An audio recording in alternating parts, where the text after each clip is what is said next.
Good morning, everyone. We'll call the meeting to order. Our next hearing will be Tuesday, June 27th at 8:30 in this room.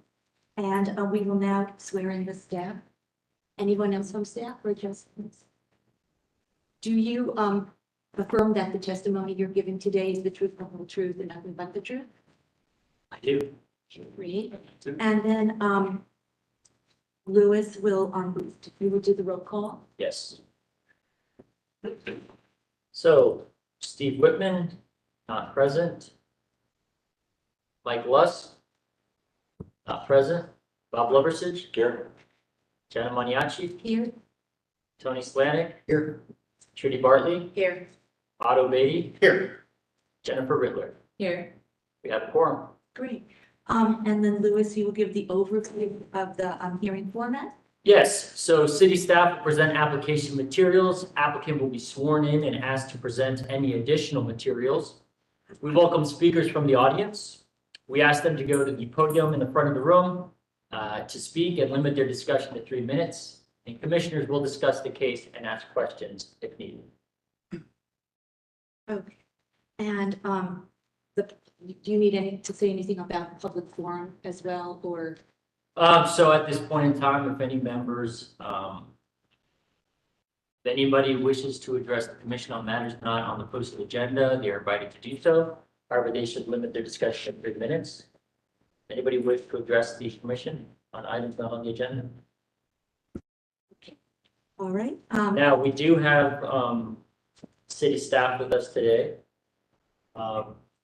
Do we want to wait or do we want to? Well, that's a question, right? We're here, I'm here to recognize Mike Luss. This is technically, this will be his last. He's coming right now. Okay, good, perfect. That's what we're hoping for. That's no book. Timing is everything. Where's this walk up music?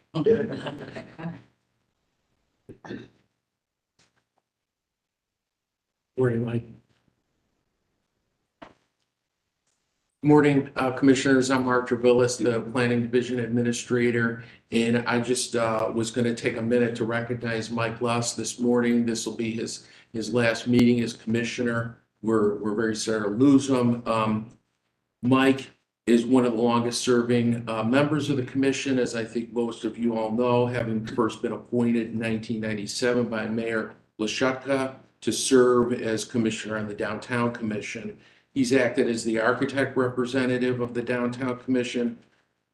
You know, it's daunting to think about it, overseeing, hundreds of cases and billions of dollars of investment, public and private, in the downtown during the time that you served. These projects have ranged from single family homes, sports arenas, hotels, historic renovations, regional scale public parks, city block developments to entire districts. During his tenure, the downtown district has undergone fundamental changes for the better, and the commission has worked diligently to ensure that development proposals meet the goals of the city and its residents, and we thank him for his service. So it's just those words. It's really, it's lacking, to do it, considering the service that's been given. But those words we have, we're working on certificates of recognition, from the mayor, and really appreciate the time that you've given us, Mike. So that's it. And, perhaps a round of applause, Mike.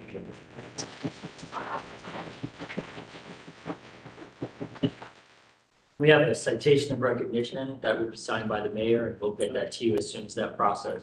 All right, thank you. Okay, thank you. Now we will do the approval of the meeting minutes from the last meeting. So do we have a motion for approval? So moved. Okay, and a second? Second. Okay, all those in favor? Aye. Okay, and opposed? Okay, thank you. We do not have any continued applications today. We have new applications with a request for action, and then our last application is a conceptual review. So we will start with the first one for action, which is 61 East Mound Street. And Louis, you'll give an introduction? Yep. City people. Oh, my bad, right, sorry. If you don't mind, you see, you do have to Have a presentation by city staff today. This is Christopher Lors from the Planning Division for Zone In. Morning, everyone. Morning.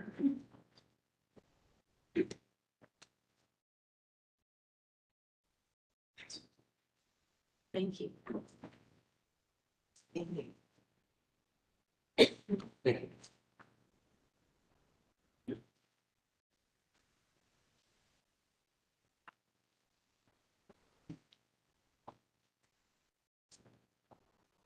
Morning, everyone. My name is Christopher Lohr. I'm a planning manager with the Planning Division. I'll be giving a brief update on where Zone In, the zoning code update effort, is at the moment.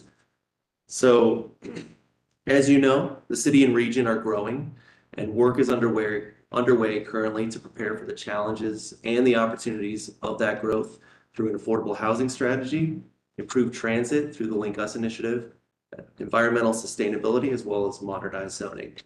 The Columbus zoning code hasn't been comprehensively updated in 70 years.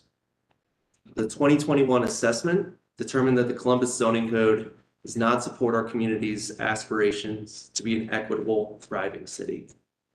Mayor Ginther and City Council have thus prioritized updating the zoning code. The process to modernize our zoning code will start with our corridors.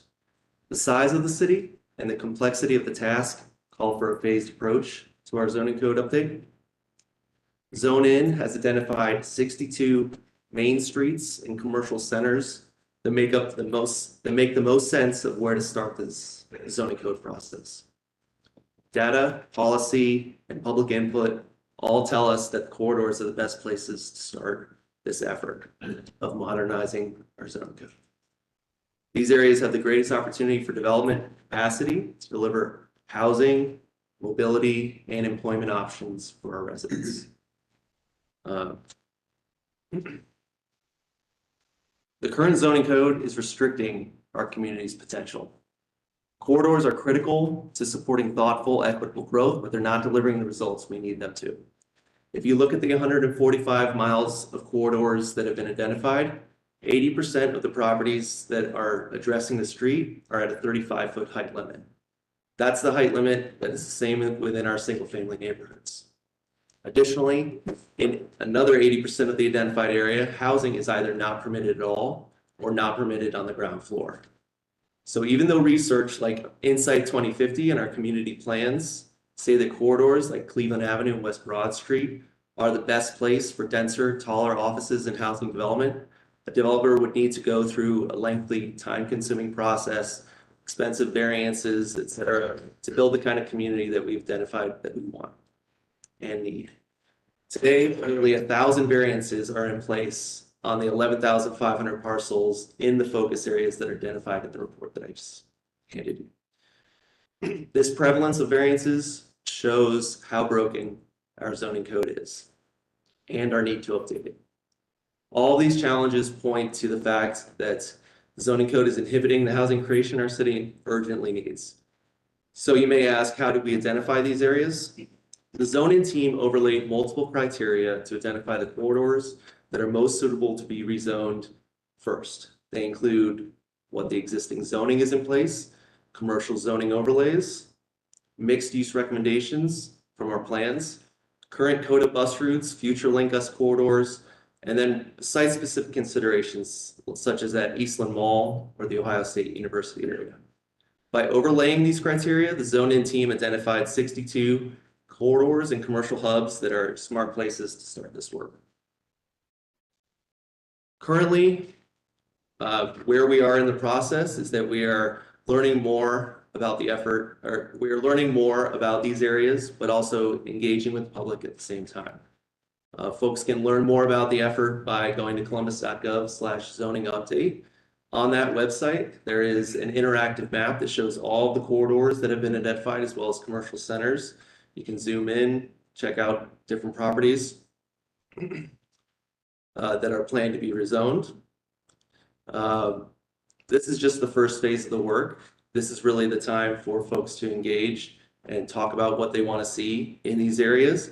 And we need help from the people who live and work on those corridors to determine how they should be developed and moving forward. We're hosting a series of community conversations on different topics to help educate stakeholders about the issues we are grappling with and start to gather opinions and feedback. Those are ongoing, and you can find out more about that on the website. So please encourage your friends, family, and neighbors to view the website, attend the events, and stay engaged. There's also a mailing list that you can join in as well. I'm here to answer any questions about the process, and thank you for your time. Thank you. Thank you. Does anyone have any questions? Will any of this impact downtown? Are you looking at downtown zoning or? So not currently. The zoning code is really looking at the areas outside of downtown. And again, on the website, there's an interactive map that shows all of those areas. Thank you. So the corridor streets, if I look at the corridors would stop in downtown, even though they're. Right. Yeah. So since the issue is really variances and specific standards that might be inhibiting development outside of downtown, those are the areas that are being addressed. Downtown, no height limit, no parking requirements, et cetera. What's been the feedback from developers, maybe particularly affordable housing developers? I can't speak to that specifically, but I think there's excitement about, opening up additional allowances for development. What, as far as, what's the current time frame even for the pilot? When is the proposed legislation done? So- Pilot, the corridor pilot, what would that be? So that's a good question. This is phase one. The phase two for the rest of the neighborhoods will come after this phase. When that actually happens, when these zoning changes happen, is still a question mark, because that engagement needs to happen with communities and ongoing discussions about what that'll look like. So currently there's no zoning code drafted as of yet that can be implemented, but it's probably in the next 12 to 18 months is a reasonable expectation. Are there any proposed changes to the different area commissions? No changes to area commission that I've heard. When you think about areas outside the downtown, are there any now that you feel are working successfully that would act as maybe an inspiration or I don't want to say a template, but something where you feel that might be a target, or you're taking from some of those elements and as a successful development? Successful development or successful zoning code Yes, in place? Zoning. Okay, so I think there's been success in East Franklinton, for example, of large scale development, high quality design going in. Everywhere else, essentially, variances are needed to do almost either a variance or a rezoning process are necessary to hold the vast majority of projects. So there's not really a great template necessarily. We do have good design standards within our commercial overlays that we've used for more than a decade that have brought buildings closer to the street, implemented certain design standards that we believe make the communities more walkable and desirable. So that's been helpful. So we're really tapping all of our knowledge that we've built, including Columbus citywide planning policies and our design guidelines that we tap for all those variances and rezonings as we're looking at what the new zoning code can do. Thank you. Is there currently anything in place to support any expedited variances in the meantime before the code is, or zoning code is updated? Yes, so residential projects that have more than 4 units are currently going through an expedited process through building and zoning services. So they get reviewed faster and are reviewed planning and all the other departments and divisions for review as well. Slightly faster, a few weeks faster.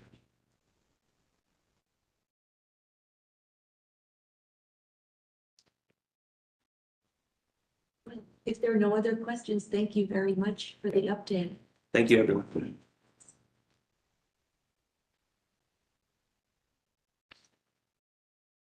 All right, thanks, Christopher. So the first case today is at 61 East Mount Street. It is located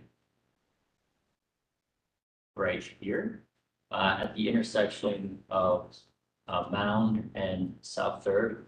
It's this church right here. So I went out and I took some site visit pictures of the location. This is the, no. Well, I'll just drop it now. So here is the building from the street view. You can see these are the existing, this is the existing signage on the building. Here is the north facade. This is kind of the surrounding area. And what they are proposing to do is do signage that is of a similar size on the building. So they are proposing to install 2 non-illuminated wall signs, replace 2 banners, and replace a monument sign. So our analysis is that the guidelines state that signage should not obscure significant architectural elements, and the installation of a sign should be reversible and avoid permanent alteration or damage to historic building materials, and they shouldn't be dominated by graphics. So I requested the applicant reduce the size of the wall sign so they do not dominate the building or cover up any architectural features. On the north side of the building, there's a stone archway that is being covered up on the very top. I also requested that they anchor into the mortar joints, and they did commit to anchoring into the mortar joints and not the masonry faces, but they wish to proceed with the proposed dimensions. So for this reason, they were denied staff approval and they have appeared before the commission as per their request. And with that, we do have an applicant. And we'll have to swear you in. Raise your right hand. Do you solemnly swear the testimony you are about to give today is the truth and the whole truth? I do. Thank you. Yeah. And can you state your name, please? Colin Brinkman. Yeah, so as Lewis kind of already went over, they're trying to replace but I don't know if the banners came through the commission or not, but we are proposing to remove those and put up some non-illuminated wall signs for a new school going into the building. Obviously, it looks like a church, so they want to get branding out there to notify the public that it is there is a school in the back of the church there. And from my understanding from my client is that the church will still be holding service there, so it still will be occupied on the weekends and maybe some church events during the week. The existing banners, I do believe, and this was a rough estimate for me on the wall sign, what we're replacing with the wall sign. I think they were about like 30 feet wide and 5 feet tall. So we are trying to go down in size slightly, and then also just reuse the existing pole pocket banner structures on the front of the church, and then just replace the monument sign with a new face at the top of that. That's kind of about it. Oh, I see. So what are these signs made of? The wall signs, AC, and then they'll have vinyl graphics, aluminum composite material. So they'll just be mounted flush to the wall, into the mortar joints. Are they illuminated at night or? No, not illuminated.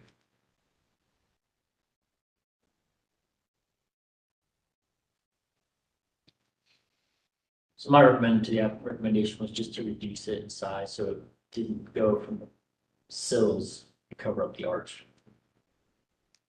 Did we approve the former signs, the existing? They were approved as temporary signage, so since this is more permanent, I felt that the sign should be reduced in size, still the nature. Well, my feeling about it is that this is a beautiful building. Gotcha. And I understand that there's need for the identification of the school. But I think from my standpoint, there could be a better way to construct the sign, just even in terms of maybe the background color, but even just considering other materials or just another way to have that sign on the building, even, I'm thinking like channel letters on a raceway or on a backer panel, or, something that doesn't compete with the architecture. And then maybe the banners on the side where you can become more playful and more colorful. So that's just how I see this, because it's a beautiful building. And I think, especially if you're still having church services, I think the key is maybe finding that balance of the product identification, but still the respect and keeping with the aesthetic of the church and the community. Gotcha. And I think there could be a lot of ways to do it that could be cost effective, and creative. And that's kind of why we went this route, is my client, they're just working on a budget. So we were just trying to find something within their budget from our perspective that would work. So that's why we went this route. I mean, as far as like the main, out of the two wall signs, the one they're most concerned about is the one facing Third, because that gets the most traffic. And it is visible from the corner of Mount and Third. So that's the one, you know, for the, on the front of the building, I know the size, I mean, that would be something I think my client would consider with approval. Decrease in size, honestly, of both of them, but the one on the west or the east facade, they wanted that a little bit larger when it came down to it, just because the distance from Third, but also like the visibility they have. The one on the north, obviously, it kind of faces a parking lot. So they would understand that, but yeah, I mean, out of the sizing, I mean, I think they would be okay with maybe decreasing the one on the front, and honestly, possibly on the side, but they still would want it large enough where they can get visibility from Third, because that's their main concern, I would say. For them. I think this is a difficult one because an urban church that's not necessarily being used much for a church, you need to attract, you know, let people know. I think the size that are there are kind of too big and too temporary looking, but they're big enough to draw your attention if you're driving through downtown. There's something happening in this fabulous old building. I don't really have any objection to these signs except for the one on the front that needs to be less tall. And that means the whole thing gets smaller. That's great. But I even think the white color draws your attention to it. I think I understand why they're doing that. So, I mean, I could live with this if we could make the sign on the front of the building not covering up the architecture. I just think that the sign on the Third with the white is just too bright. I would like it to be more muted. That's a beautiful building. And I think it takes away from the significance of the building if it's smaller and the colors are more muted. Yeah, but yes, and like with what I was saying too, it wasn't that I was that concerned with the size, except for it encroaches on the arch, but it was more the contrast of the colors, than the actual size. Gotcha.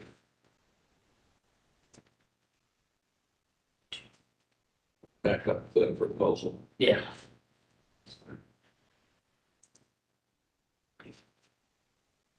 As far as like the background color with like a light, I did propose something to them with like a light blue background, similar to the logo where the little animal is, the little light blue behind it. I did propose an option to them that would be the background color of the sign. I didn't know if that is maybe a color we're looking for, or if that would maybe be something that works, or if, obviously I could send you guys a revised rendering, but just trying to see if that's somewhere in the ballpark of what we're looking for color wise. How about the color close to the color of the stone? So Yeah. the wording and the shield stand out Gotcha. at that scale, but the sign itself is a little bit less obtrusive, not the word I'm looking for. Okay. Because you'll see that little box. Whatever. It'll pop. Yeah, I got you. And would you still want the lettering to be black? Could the black be a different? Yeah, It would be white. well, I was thinking that the background is still pretty light color. Okay. It's like the color of the stone.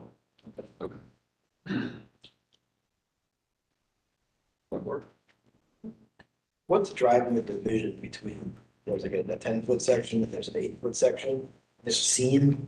So, yeah, so ACM panels, they come at a maximum length of 10 feet. So in order to get a sign like that, we would have to butt them close together. Now, we do our best to hide it and butt it up against each other where it is not very visible. And if you guys needed examples of that, I have some past jobs of a very similar scope of work to this where we butted two ACM panels. And sure, if you're right up on the sign and standing under it, you may be able to see it, but at a distance, it's really difficult to see. So if you guys need some examples of that, I'm more than happy to send that over to you for some past work we've done. How do people feel about the monument sign with the white background? Is that something that we're comfortable with or feel that that could be looked at as well? I don't see that it's significantly different from the sign that was already there. I think the sign that was already there had a gray, maybe a gray top, something like that, with purple letters.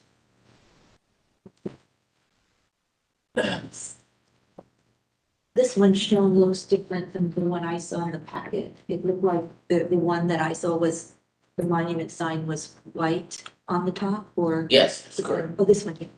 Yeah. I think it should kind of mimic what you're seeing in the building. Mhm. Yeah, so I think what some of us are saying is that we understand that a bold graphic is important for the identification, like what Bob was saying, the size is important, and you're concerned about people seeing it as well. But I think the background, if it's more, also it was treated with saying, if it's more muted, then the graphic stands for that it's not taking away from the lines of the building or the beauty of the building, or even just some kind of, like this sign as well, just looking a little more cohesive. Would you guys want that to be painted or have the same print as the monument sign or the building if that were to be approved, this panel right here? I mean, I would say the monument sign. Okay.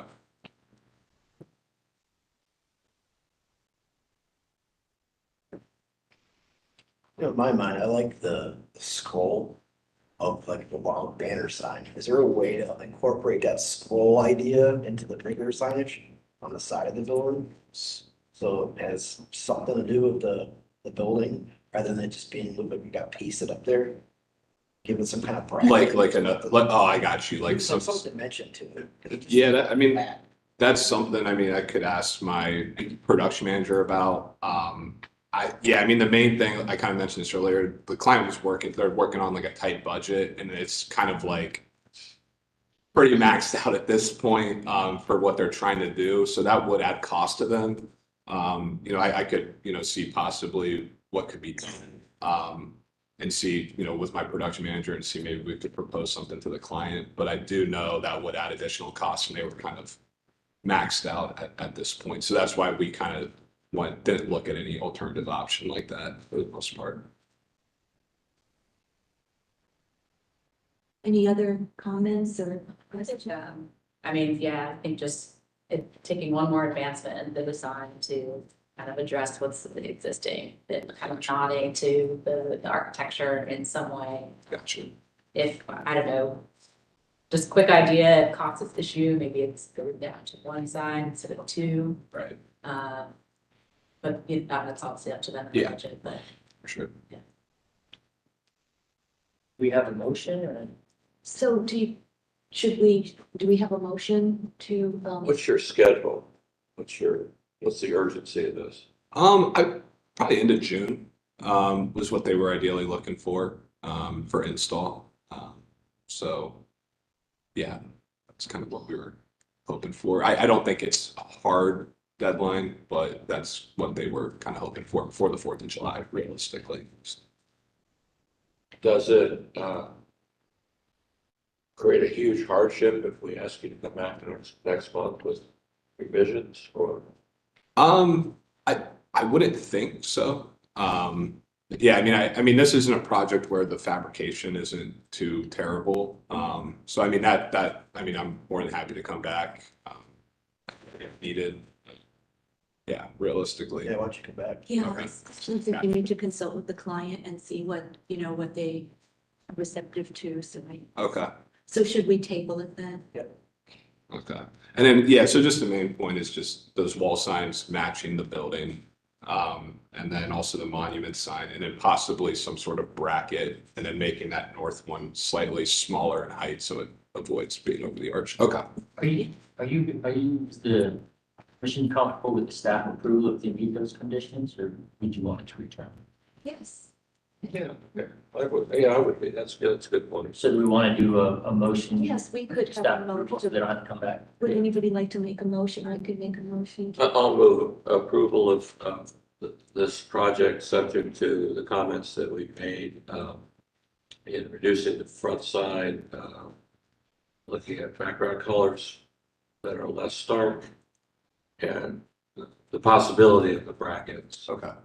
And submitting that design to staff for approval. Gotcha. Perfect. Okay, Second. okay, then do we have a second? Okay, and all those in favor? All right. Motion's approved. Thank you. Thanks, guys. Thank you. Okay, next case, Is 340 East Fulton Street, correct? and it is returning for requested action.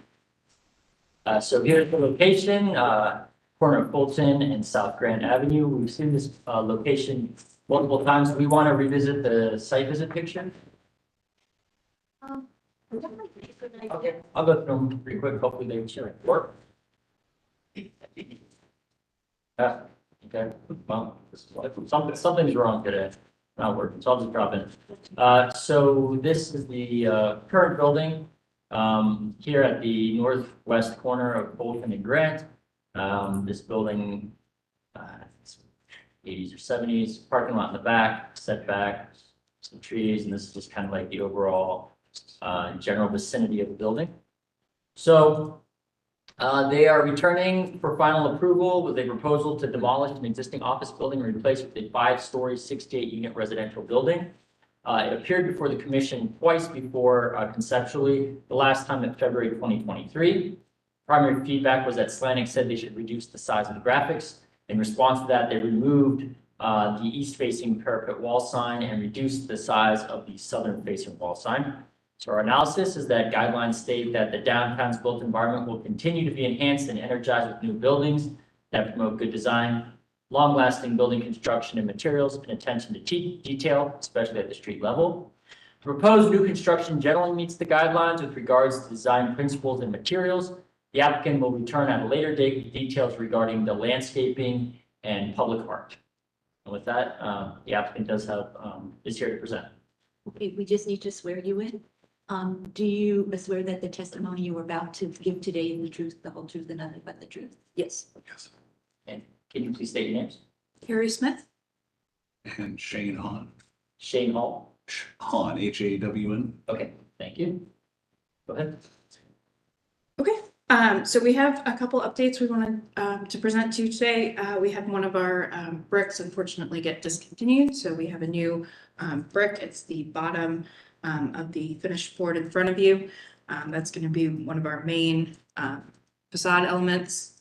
We also have a location for the public art. We're deferring the actual, we'd like to defer the actual design until the clients come, gotten a artist rendering and whatnot, but the location is outlined on the elevation there for the bottom corner along Fulton Street. We also have our signage update, as he said.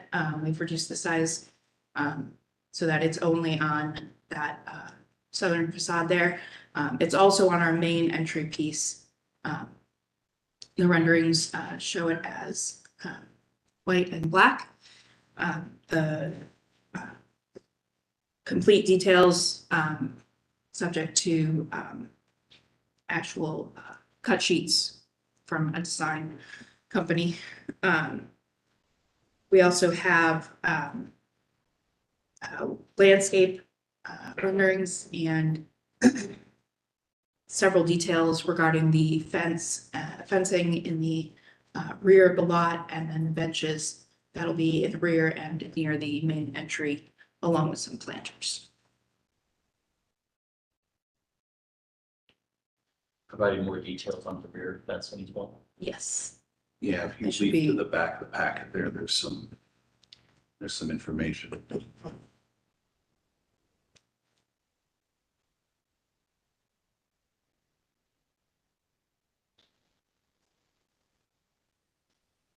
Landscape.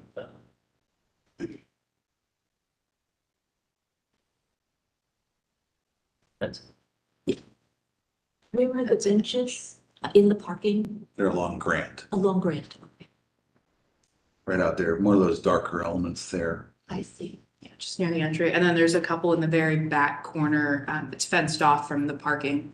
There's a little proposed area for just some landscape and a bench area.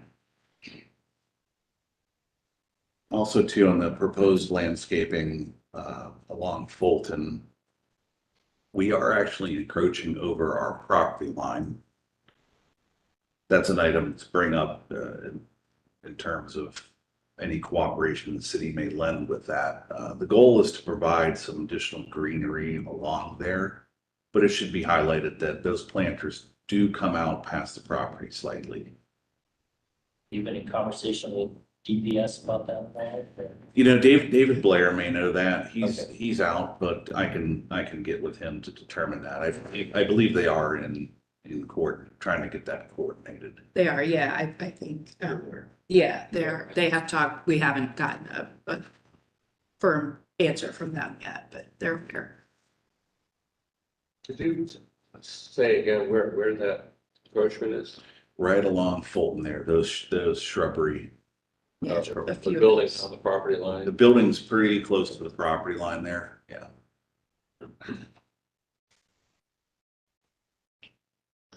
Does city have streetscape standards for Fulton?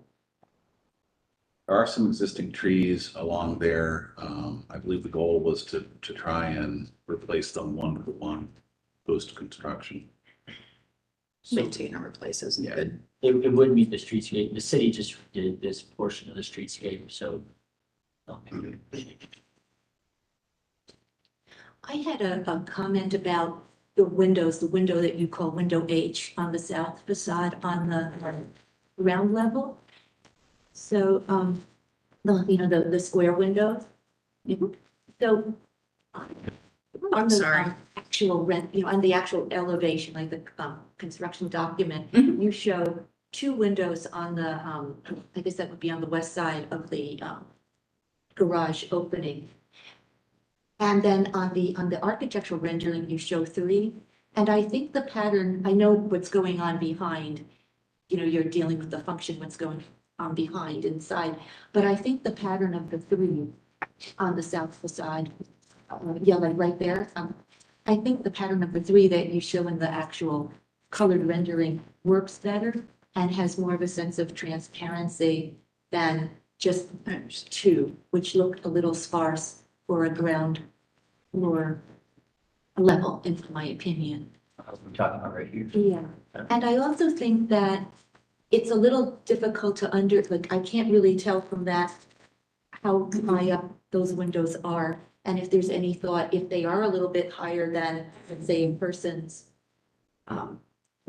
eye vision, if they could be maybe brought down a little bit so that you have more of a vertical window, just to give a sense on the ground level that there's a little more transparency, or just that there's a little bit more of a sense of opening there.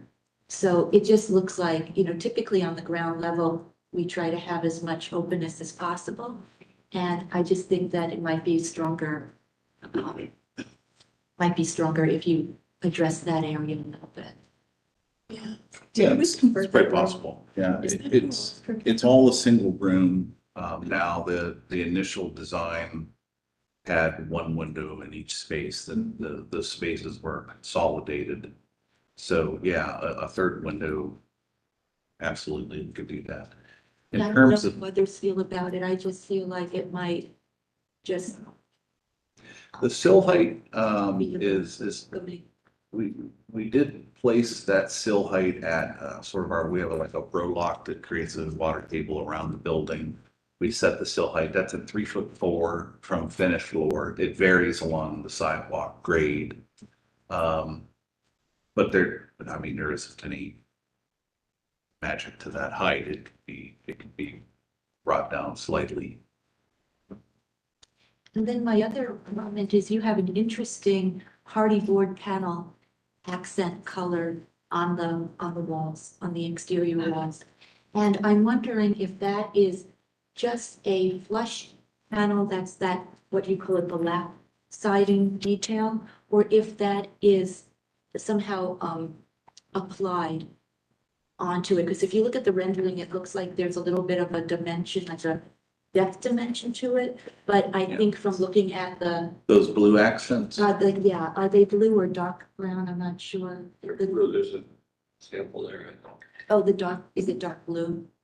Yeah, so Yeah, the the blue that's around the main entry and then, the 3 squares and then the 2 kind of insets, those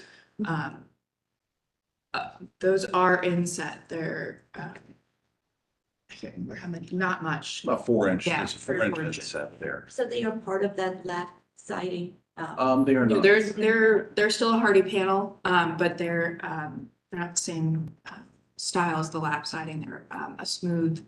It's called a reveal. Yes, panel. it's reveal. Reveal. The dark brown one, the flush, right? The dark, oh, I'm The sorry. yeah, the Brown. the brown is just a different color of the lap siding. Oh, Yeah, but it's the same detail as the lap siding? yes, Okay. yeah, it's just basically a different finish color. Okay. Help me understand on the landscape plan, you have these benches that just sort of face into the parking lot in the upper left-hand corner of the site plan. Underneath this arcova tree. And then they just face out into the landscaping, or into the parking lot. Yeah, given the density of our site, and trying to get the parking capacities that we have, we're not left with a whole lot of opportunity for green, so we're trying to take advantage as much as we can. I get it, taking advantage of the green, but having 4 benches in the parking lot, that face the parking lot, it's kind of there's really no access to it from a pedestrian standpoint. If you're gonna walk through drive out and go out to the benches, seems kind of weird. The other thing I'd suggest is along, you have all these ginkgos down along the building that are like within 2 or 3 feet of the building facade. I think you gotta work with DPS and get street trees going, not trees right up against your facade of the building. And those trees get massive over time. I don't think you're gonna want that. So just pull the trees out toward the curb, work with DPS.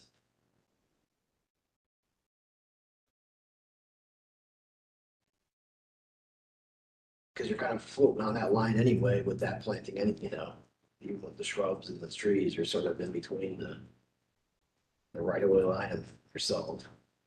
What is your parking ratio?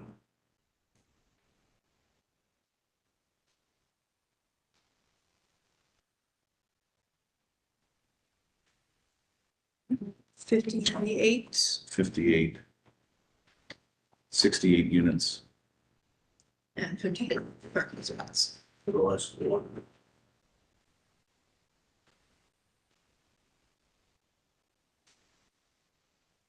So I brought up the issue of the trees with David. Yeah.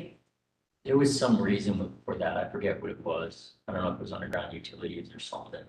But, yeah, I mean. No, I agree. It's not gonna. Right. Right.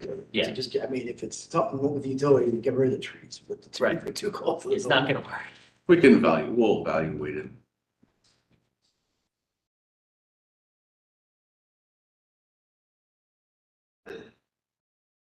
All right, does anyone have anything else they would like to discuss?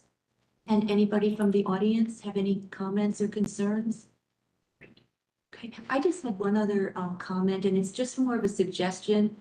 I think your parking lot is interesting because part of that is underneath the building. Yes. And you have these 2 walls, back walls created because, created because of that. And I'm wondering, as you develop your ideas of public art, if that might not be an opportunity to create something artistic there, like an artistic mural, something that draws in to the flavor and the colors of your project.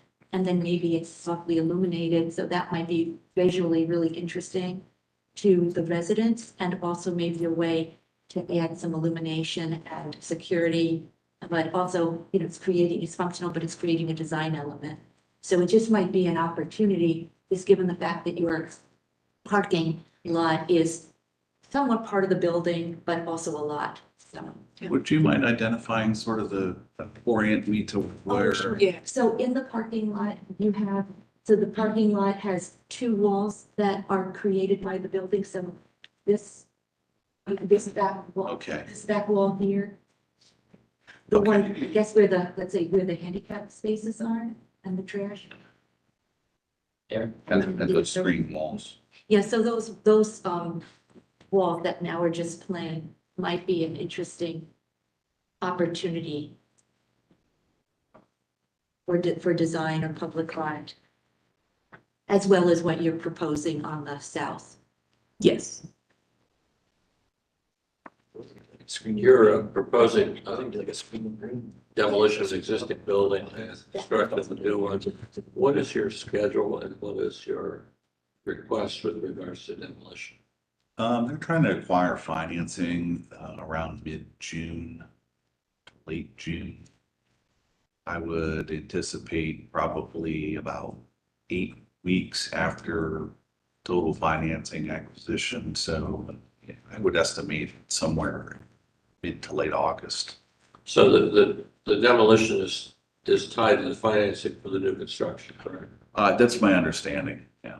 Yeah, they need, I believe they need their financing Yeah, they have to to get their finalize purchase of financing. the site. And then once that's all settled, they go ahead with demolition. We just don't want to get caught in a situation where the demolition has to be done yesterday and then nothing happens for a year, or a few years or whatever. So I would say we want to tie approval of demolition to financing and moving forward with the new building.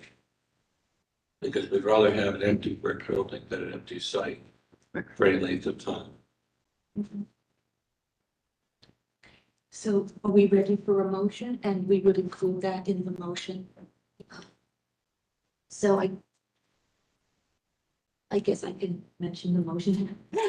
We'll have a motion for approval with the following conditions: that we are tying the demolition to the construction. The first, and then the second, if you can study the window H in terms of just how many windows you would have there and the relationship of the sill height, what you think is appropriate. And then the other one was studying the landscape, the street. Okay. And then they're gonna come back real quick, they're gonna return with the landscape, no, with the art, Public art, yes. and with the something else. Signage, I believe. Yeah, the deferments would be kind of our sign shop drawing Yeah. review or further refinement of that design and public art graphic Well, the landscaping. and the link. So they're gonna come back with the landscaping and the public art codes, so we can see those changes then. Yeah. And then the signage, no, I mean, if you approve the signage, I can just approve them later on based off of what was already approved, if you're fine with that. So Yeah, look, I thought the signage looked good, and you okay with it, because I know you had consensus. Yeah, no, it's done, it's good. Okay. All right. Do so you, that's do the you mo- expect complete sign shop drawings, or do you just want a more clear picture of the conceptual design of it? so usually when you come in for your COA, you know, they should be on their dimension and stuff, and then when they come in for the installation later on, your shop will send me the drawings, the actual like set, and I'll stamp those, and that's. So those can come at a deferred point. Yes, that's correct. As long as they match what was on the side of the building, pretty close. Okay, so everybody's aware of the motion. Is there a second? Second. Okay, and all of those in favor? Opposed? Okay. Thank you. Can I clarify one thing that I'm checking? So based on the demolition, Are you saying, what am I checking for? Am I checking to make sure they've already submitted construction drawings for a permit? Yeah, that's usually a test. Okay. So construction drawings would be to me, I'll stamp those. Final construction permit set, when you submit the permitting, then I can issue the COA with the demolition. Thank you. So, our next case is, let me just, I'm sorry about that, can't see the address. 3953 South 9th Street. 3953. Hold up here on the map for you. Okay. So it is, this proposal that we've seen, twice before. They have modified the proposal, 9th Street and Oak. I'm just gonna drop in because my site visit picture is not working today. So, here is the building in question. 2-story courtyard apartment. This is the surrounding area. The building they're proposing will take up this parking lot area here. It is the final phases of the library park development. And to the west is this parking lot as well. So with that, so they're proposing to construct a 7-story mixed-use building totaling 160,000 square feet with 120 apartment units, studio, 1 and 2 bedroom, 106 parking spaces, an amenity deck, and co-working space. It would result in the demolition of an 11,652 square foot 2-story brick courtyard apartment constructed in 1938. It appeared before the commission in June of 2022, but they withdrew their application because they wanted to demolish the building based off a conceptual design. So the commission asked for them to return with more details. They were also planning to replace the building with a surface parking lot until construction could begin. So the commission asked them to wait until they were ready to move forward. And the primary feedback, many actually asked if they could fit smaller units to create additional diversity.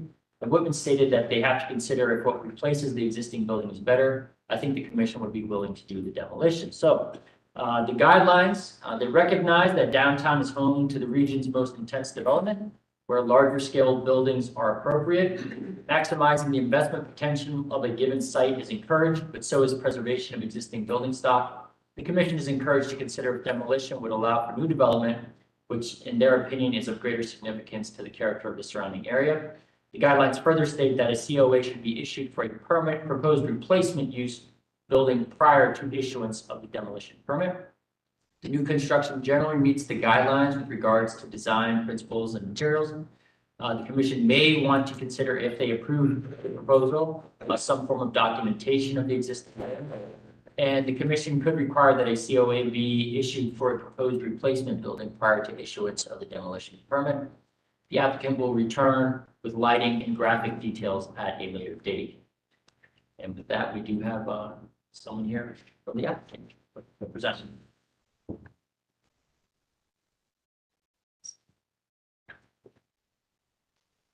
Okay, well, we'll just swear all of you in at one time.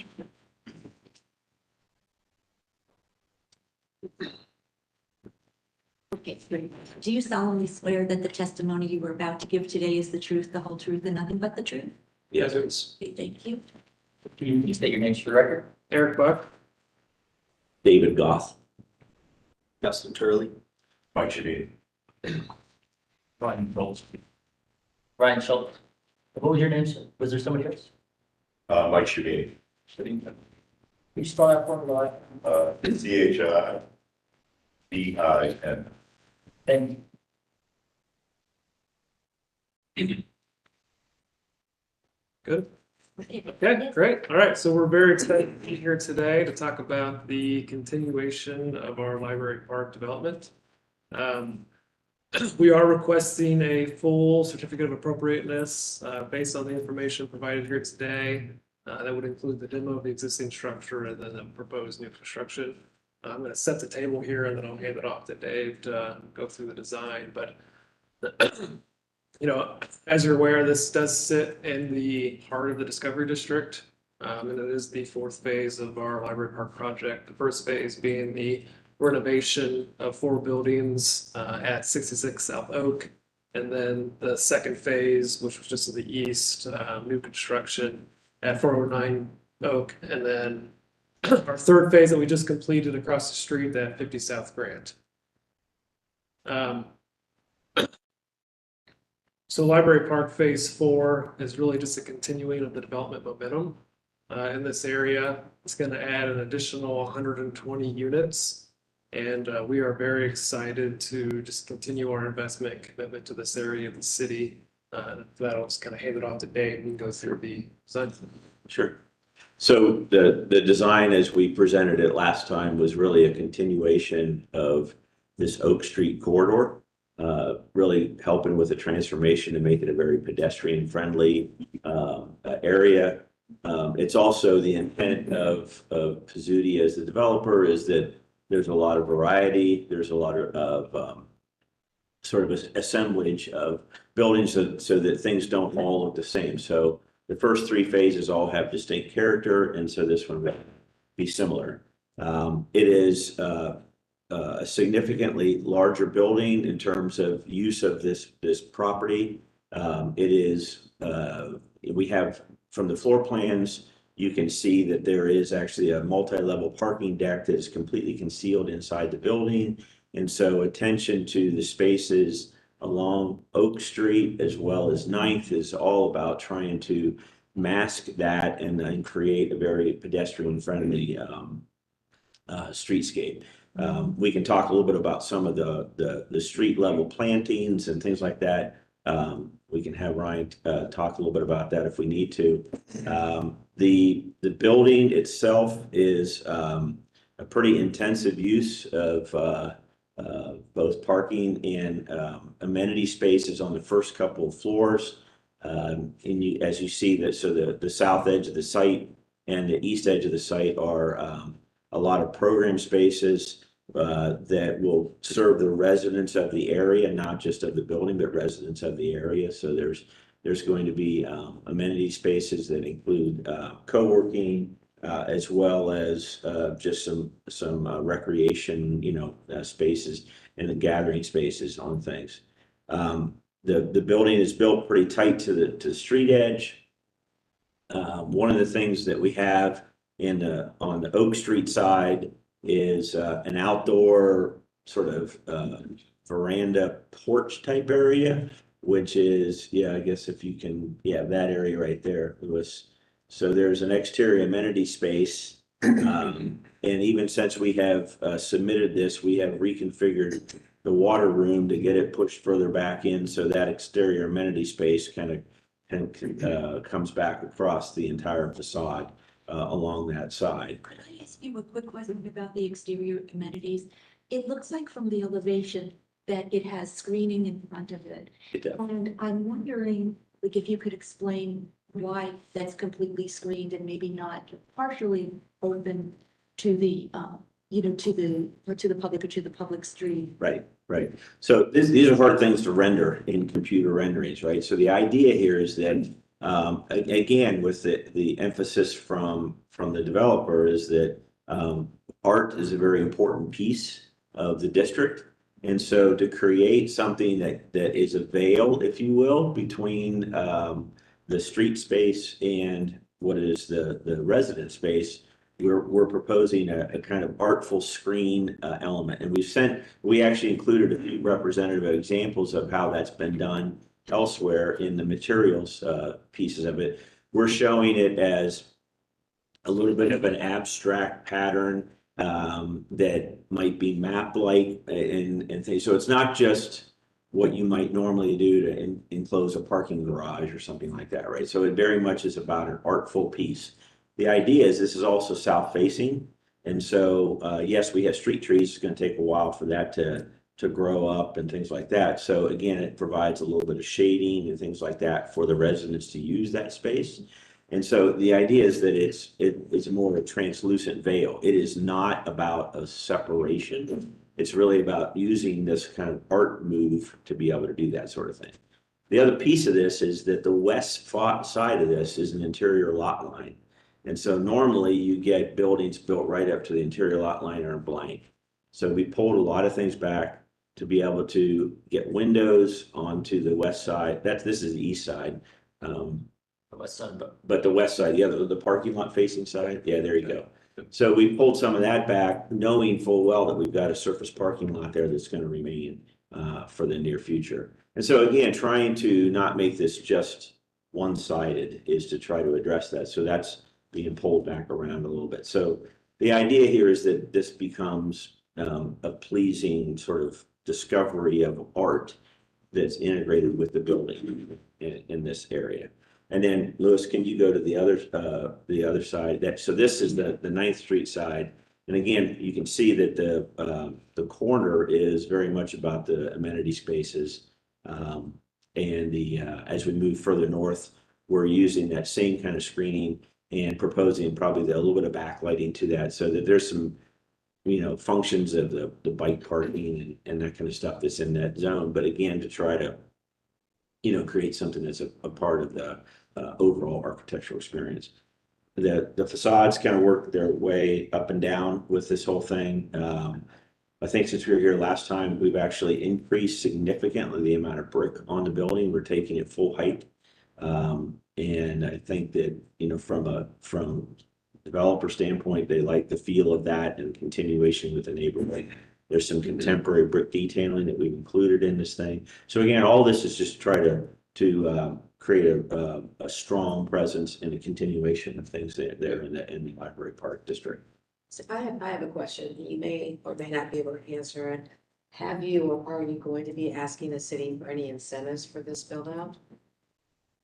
No, I mean, other than the CRA that's already in place on the property, no additional incentives. So I guess what my concern is, the building prior to had affordability, particularly for CCAD students and other folks in the area.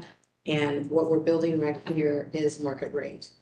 And my concern is, as we're talking about affordability of units, particularly in the downtown area, in areas where people are living and working, this excludes that.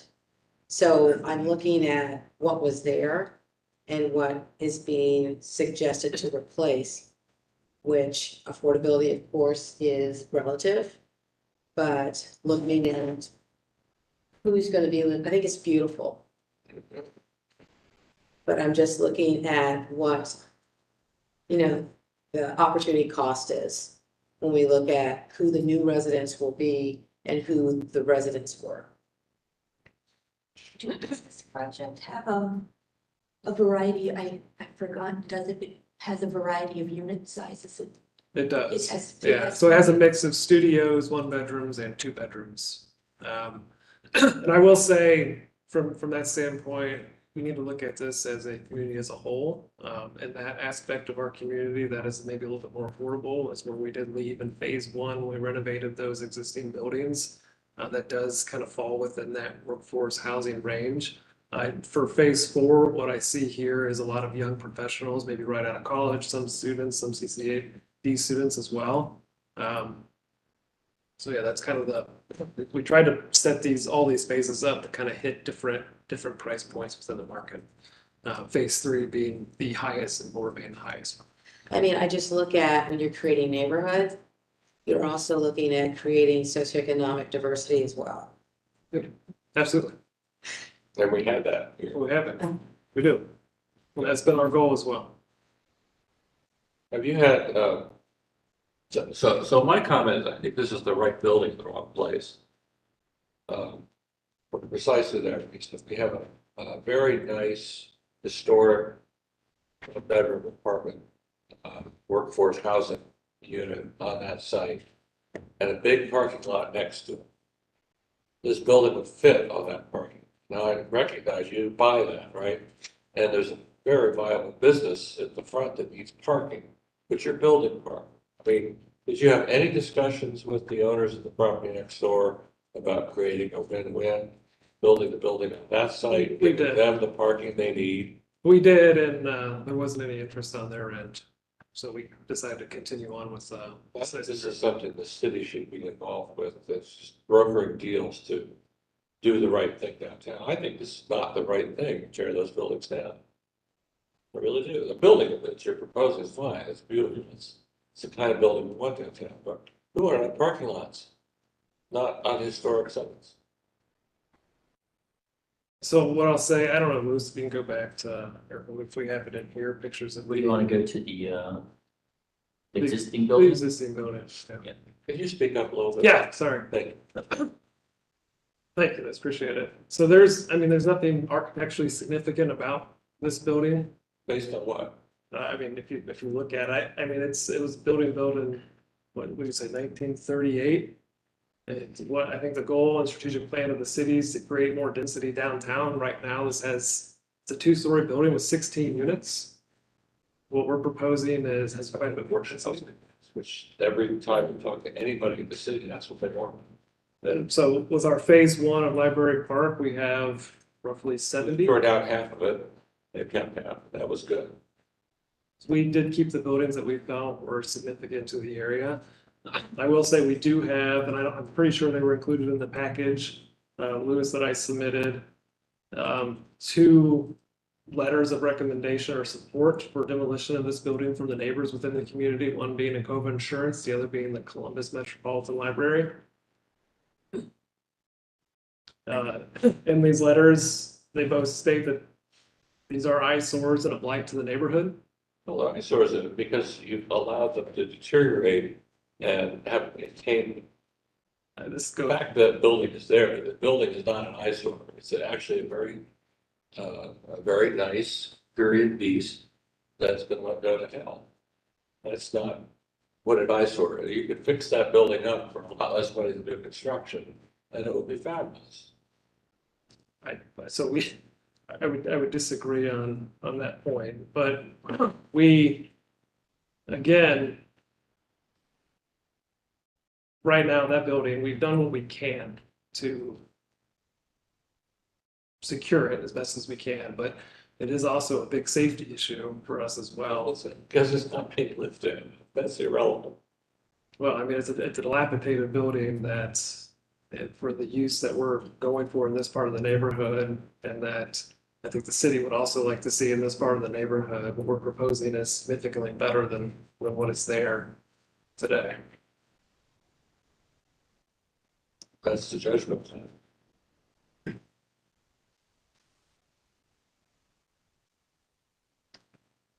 Well, I have another comment, and this is not related to what you're saying, but bring it up now and we can continue what you were talking about. I have some concerns about Capitol Street. Is that a one-way or a two-way street? Capitol. That's a Believe one-way it's currently shown as 2-way. Two-way? Yeah, it is a narrow street. I believe it's considered, yeah. I think relative to what, if you look at it on the map, it's considered to be 2-way. Okay. Yeah. My concern is that, and I understand you're putting the entry and exit of the parking garage, and it looks like you have 2 of those Correct. on Capitol, and I can understand why, because you want Grant and Oak to, to maximize Right. that pedestrian experience. And you also have the loading dock there that where big trucks will come in, and I'm concerned because the Egan Ryan business uses that street to access, and they have the parking lot there, and then I think the patrons have to cross over that Capitol to get from the parking lot to the building. I'm just concerned that that would be very congested, and because you're adding, the loading dock there at the corner, and then you also have the entry and the exit, and it's a very narrow street. So I didn't know if that was something that you had been looking into, have ideas about how to solve it, and have been maybe talking with Egan Ryan or other businesses about how this will work successfully for everyone involved. So the original proposal was to have the parking access off of 9th, which would be the east side. And the city, in our preliminary reviews with the city and engineering and that kind of stuff, said they did not want that. They wanted the access to the parking garage specifically off of Capitol, to eliminate the traffic onto 9th in a similar kind of thing. So that's the reason why project, as well as any kind of loading and things like that that would be there. And obviously the loading dock is really just an area for the occasional move in and move out of residents and not occupying space on Ninth and on How many parking places in the building? 106, Pardon me? 106. 106. Yeah.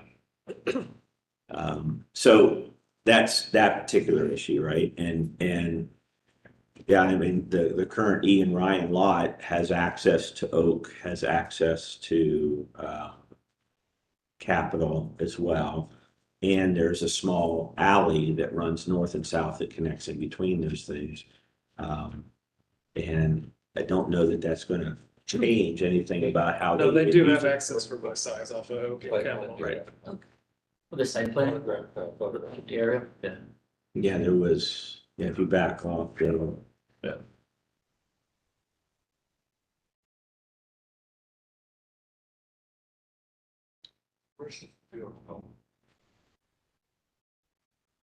that building right there. This is a very similar, if not almost identical setup that we had on 50 South Grant with the loading dock and 2 entrances into the garage along Capitol. And again, that's, I think a lot of it came from DPS. Cities, Yeah. yeah. Like, all of it, should they? Too far.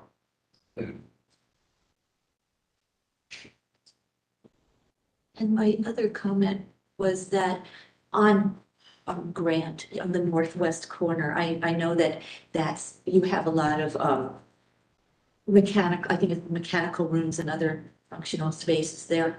So you have louvered, large louvered panels and then some blank walls. But I'm wondering that northeast corner, because that is sort of a prominent corner, and I'm wondering if there's a way to study that, what you've done there aesthetically and still keep it functional, but maybe make it a little bit more aesthetic.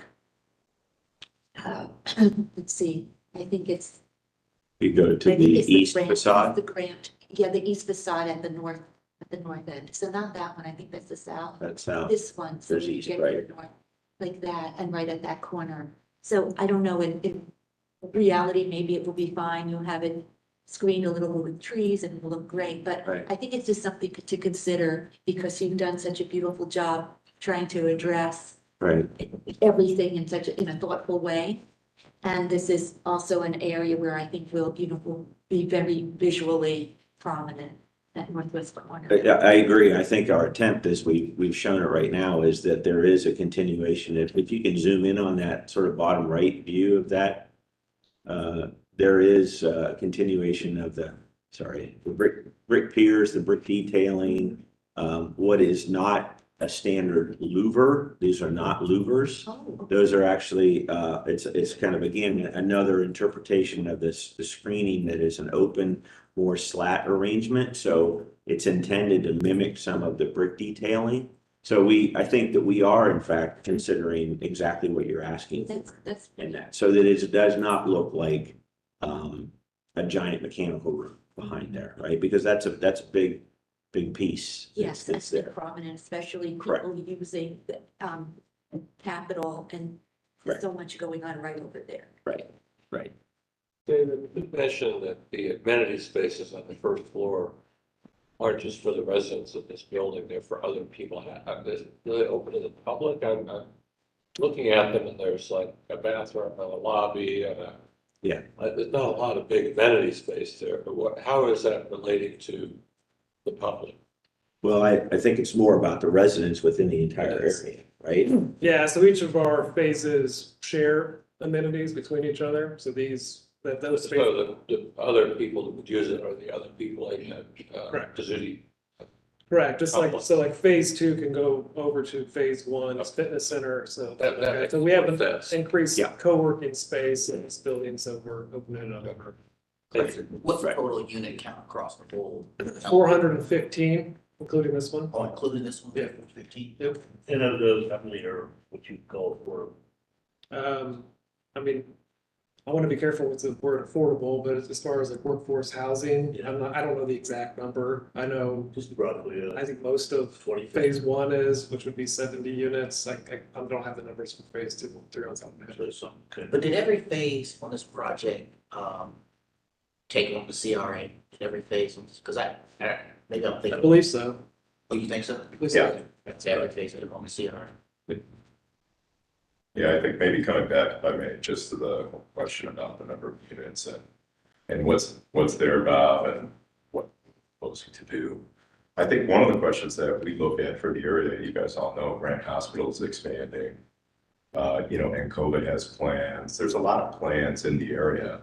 And we have just seen with the lease up of all of our units, that there's really a dearth. I mean, you guys know this, there's just not enough housing in the area. I understand exactly what you're saying about the existing project right now, the 16 units. But when you start to look at it and you say, maybe the goals, something that you guys can consider is, you got 16 units there in that existing building, and even if it was renovated, it probably could be. I understand what you're saying as far as like what it could be. But is that really something that you would want for that location, given the challenges of the area? Is the 16 unit project really something that's going to potentially 120 units?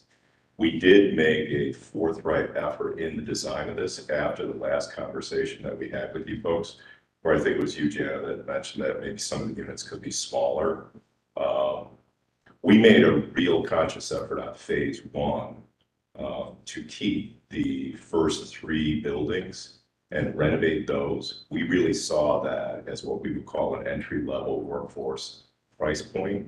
And what we've seen with a lot of the residents in the area is that they actually move into the first project, the first phase. A number of them stay. Some of them, as they mature through their careers or through whatever points in their life, they will move to some of the other phases. So we do have a diversity of price point actually through the entirety of the project. So we would ask that you not really so much consider this to be as an individual project, but it's really the next phase in the overall project. So once again, we just think that we're addressing a need in the area. And once again, our lease up has been fairly strong because there's just not a lot of options in the area for folks. And we did consciously make these units a little bit smaller. So if you can think about it, phase one is kind of like the entry level and a little bit lower price point. Phase two graduates a little bit. Phase three is actually the highest price point. And then this one actually dips back down from a pricing standpoint. What do your rents start at when you're saying your first phase? We can get that actually to you, Drew. Yeah, we can get that specific information. But I'll just say this, that phase one, it's always fully occupied. And a lot of the folks do transition actually through the project. Well, I mean, as you're talking about the expansion, particularly of Grant, and you're looking at people with 2-year certifications, they're only going to be able to afford such a particular price point. Right. And if you're looking at what is happening in the area and you're looking at live, work, and people living close to work, will this be affordable for folks who are like the net new jobs that are coming to Grant? We think they will. We actually are specifically targeting that group with this project. So we're very much in tune with that. Wait a minute, please. Oh, pardon? Let the audience come. Yes, that's what I just said. Okay, so at this point, if we don't have anything else we want to discuss, I'd like to ask if anybody in the audience would like to speak. Yes, you can. Like to speak from here? Sure, whatever's comfortable for you. Well, thank you. Yes, My name is Bob Ryan. I am sorry, I have to swear you in. Okay, You swear that the testimony you're about to give today is the truth, the whole truth, and nothing but the truth. I do. Thank you. My name is Bob Ryan. I'm president, and owner of Egan Ryan, and also owner of the LLC that owns the property. I guess I feel like I don't, my opinion of the property or the development, it probably isn't going to make much of a difference, but I do have some concerns in the neighborhood. And one is, so we've had a lot of buildings built around us, just finished the one to the west of our parking lot. It was not a good experience. We were never approached before the building started. We felt like our property was abused from day one all the way to the end. It's pretty much used as a staging area. And it wasn't our main parking lot that was right next to the building, so we started out trying to be a good neighbor, and it was a disaster. So my concern on the one to the east of us is that this is our main parking lot. And we can't afford to have it interrupted. I don't know how you build a parking lot to the edge of the property line, or how you build a building, but I'd like to find out how it's going to be done without having to interrupt our operation. Well, it didn't happen on the other side, so I'm concerned about this side. But this side is very important. Okay. So yeah, we use them, 8 in the morning till 10 at night, and we can't afford to have bricks falling off the cars or anything. We also can't afford to have it used as a staging area. What your plans are for that? Yeah. You didn't have any for the other building, so we want to make sure. We were never approached for that, and we haven't been approached on this. Yeah, so I don't think, I have not talked to anybody in your operation concerning this. Okay. So that's my first concern. Second concern is access. I don't know what street closures you're planning on, but our parking lot is in the back. Our main entrance is in the back. And it's pretty important for us to have access to that. The only access for people going west on Broad Street, the only access to our lot is to turn at 9th Street and then come in Capitol. So if Capitol would be closed, or 9th Street, I would assume 9th Street would not be closed up to Capitol. It's pretty important that Capitol remain open, at least coming westbound, so people can get into the area. There's no left turns on Broad Street at Washington, Grant. Almost got to go down to 3rd Street to, or you'll never find a place after that. So that's it. Other concern is you'll have 2 buildings. You'll have 300 or 400 residents all coming in and out of Capitol Street. The concern with Raid, we're already seeing an increase in traffic. If our back of our building access is right on the Capitol Street, which is fine, but we're going to have to put a big caution sign up there now because there's a lot of traffic. And I just am proposing that be addressed. Maybe put speed bumps or something to calm the traffic. Right now, I know you have the parking lot and then you have your building.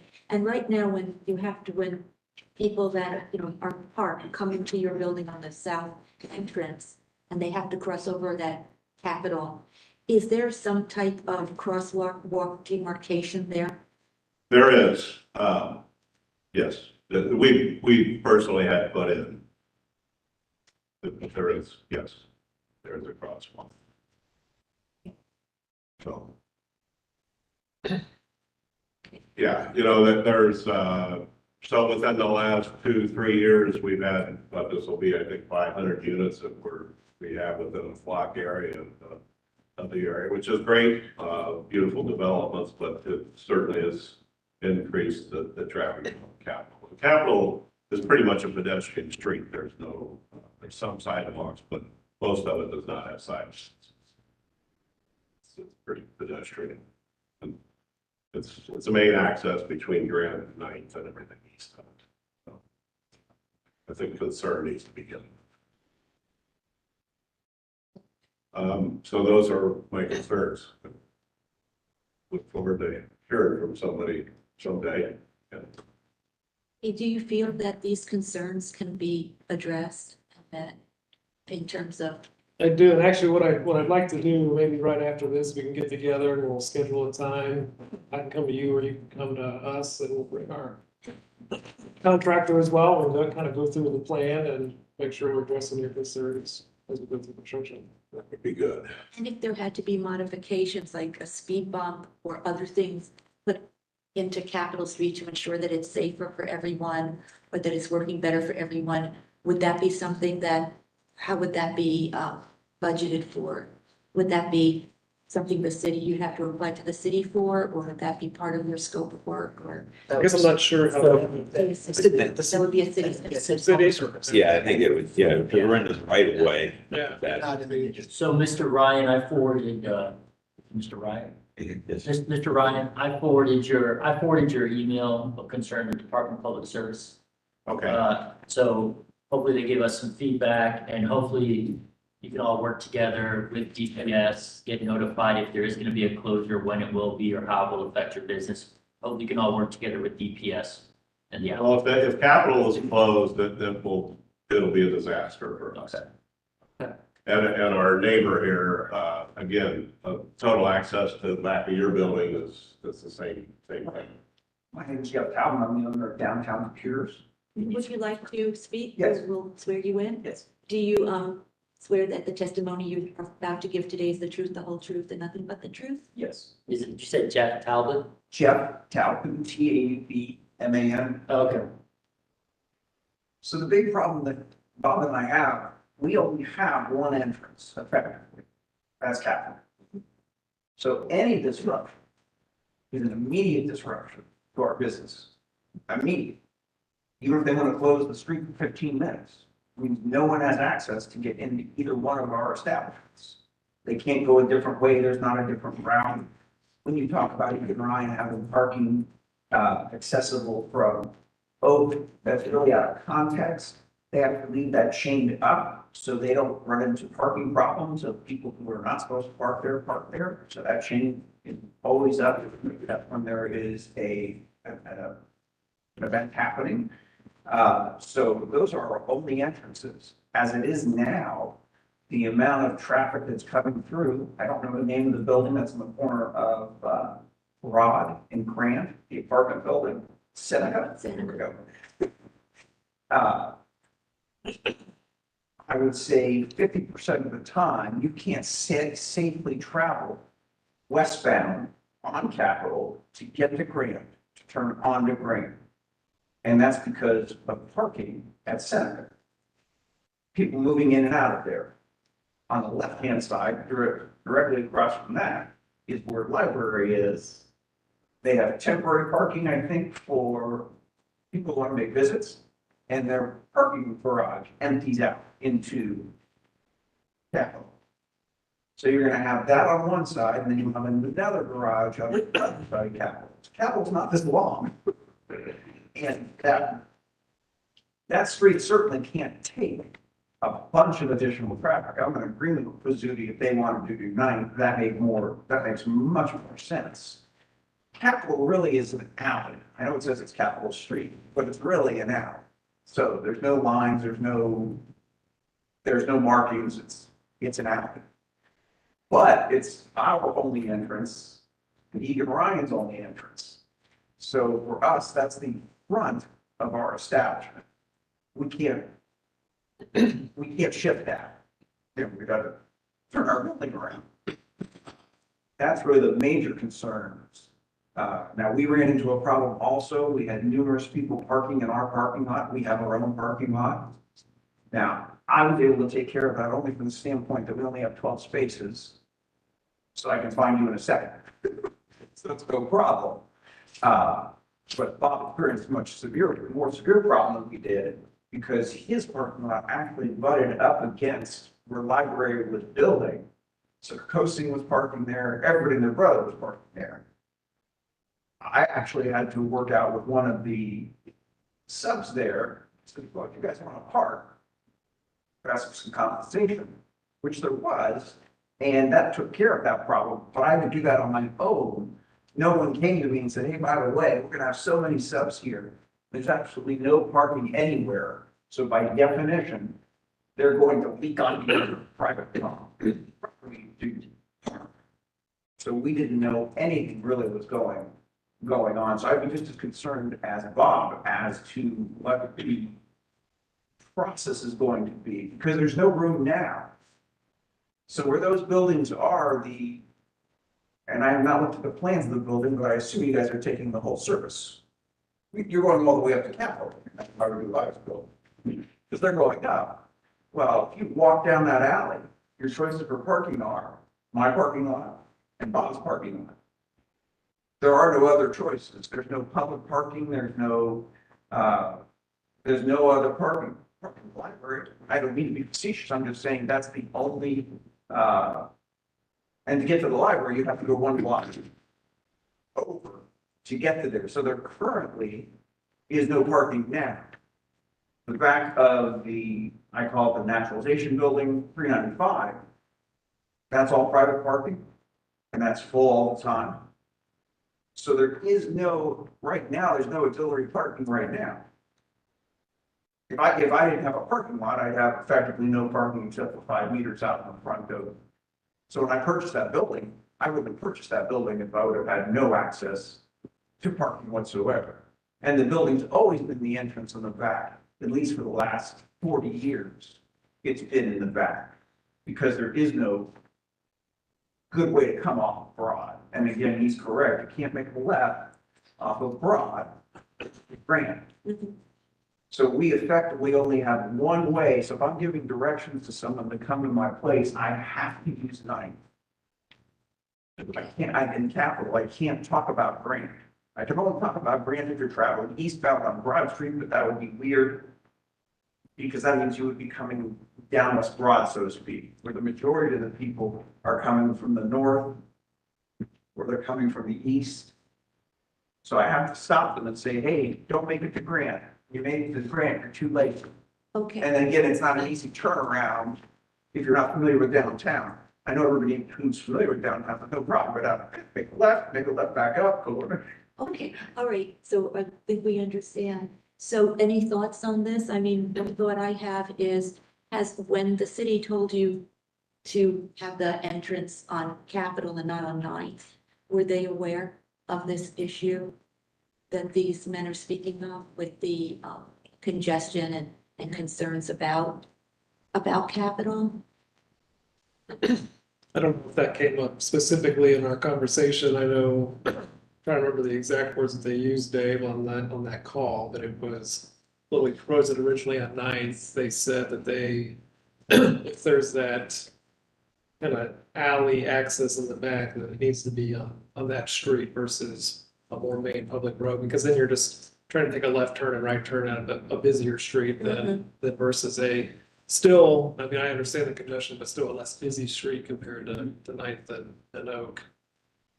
I think that's accurate. I think that was the city's opinion of utilizing the street grid in a way that would allow for low speed entry, exit from all businesses and from this location as well. So it's Public service asked you guys for a traffic study. it's not been requested at this point. That seemed like the route. I've done a number of projects downtown that had absolutely no laid out space and absolutely no parking for some contractors. And it seems like this is an opportunity for your company and the neighbors to have some kind of agreement ahead of time about how it's going to work or not. Yeah, I agree. And I'd like to extend the same invitation to him as well. Yeah, definitely. I mean, I definitely appreciate the conversation here, and it'd be great to see letters of support in your submission. I would like to the small local businesses as well. So I think going forward, I think this is a good kind of lesson. Generally, I do support like more of the denser housing. I think maybe this kind of the storytelling aspect, I know that there are good things going on with all the different phases, but it's hard to get a big picture understanding what's happening when they're kind of focused in on one site. So I understand that. When you originally came in, you wanted to demolish the apartment building and have a parking lot for some period of time. You weren't sure when or if this building was going to be built. What has changed with regards to implementation? We've had, like Mike mentioned before, we've had great success in lease up of all of these projects. And we really want to continue that momentum. We are stabilized on that last phase that we just completed, and it's appropriate to start this next phase. So you're prepared to go ahead with the Absolutely. construction of the new building? Absolutely. Good. All right, do any of you have thoughts on what the best way would be to ensure that the issues during construction will be resolved? Or do you feel confident that the parties can? work I mean, it out? I can tell you by the way that.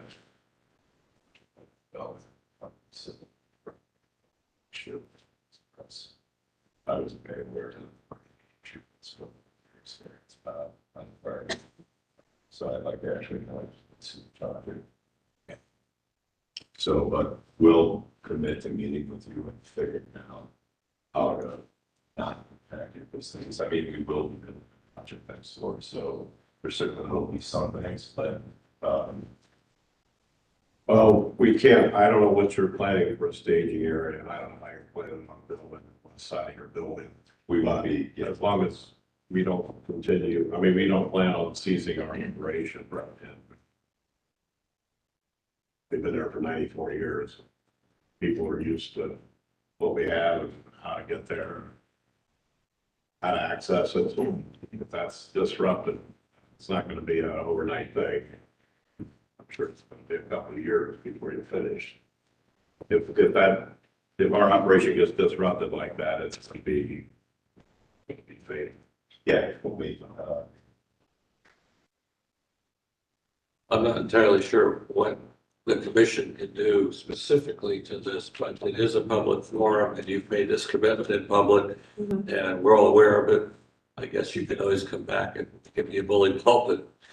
I mean, You know, there's a way we could document both that. the Pizzuti companies We'll have and it in the record. Egan Ryan are well-respected, long-time Columbus companies that ought to be able to get along.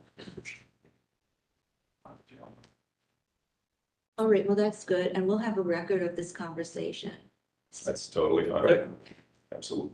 All right, very good. And then in terms of documentation for the building, if it is the 1938 building, if it is demolished, is that something that we would like to request? That, I don't know if you're aware, but sometimes when a building is demolished, we request that it be photographed and that the history of it is recorded, just so that there is a record of the building. Yeah, I think it'd be appropriate to photograph it and donate the photographs to the library, the local history collection at the library. They have a pretty extensive collection of what used to be. And if this is going to be in that category, that would be a good thing. Okay. We'll commit. And has the HRC ever commented on the demolition of this building? Yeah, it's not listed. It's not listed, okay. All right, so, Want like a HABs light, like a brief report? I can work with you for, HABs light, not a full HABs report, but just, the history of the building, a brief write-up, some pictures and stuff. okay. All right, are we ready for a motion? then? So Would anybody like to make a motion to approve? Approval with the appropriate documentation. A second? Second. Okay, and all of those in favor? Aye. And opposed? abstain. Okay. All right, okay, your motion carries. Okay, wait, hold on. Wait, wait, wait, Did we want to,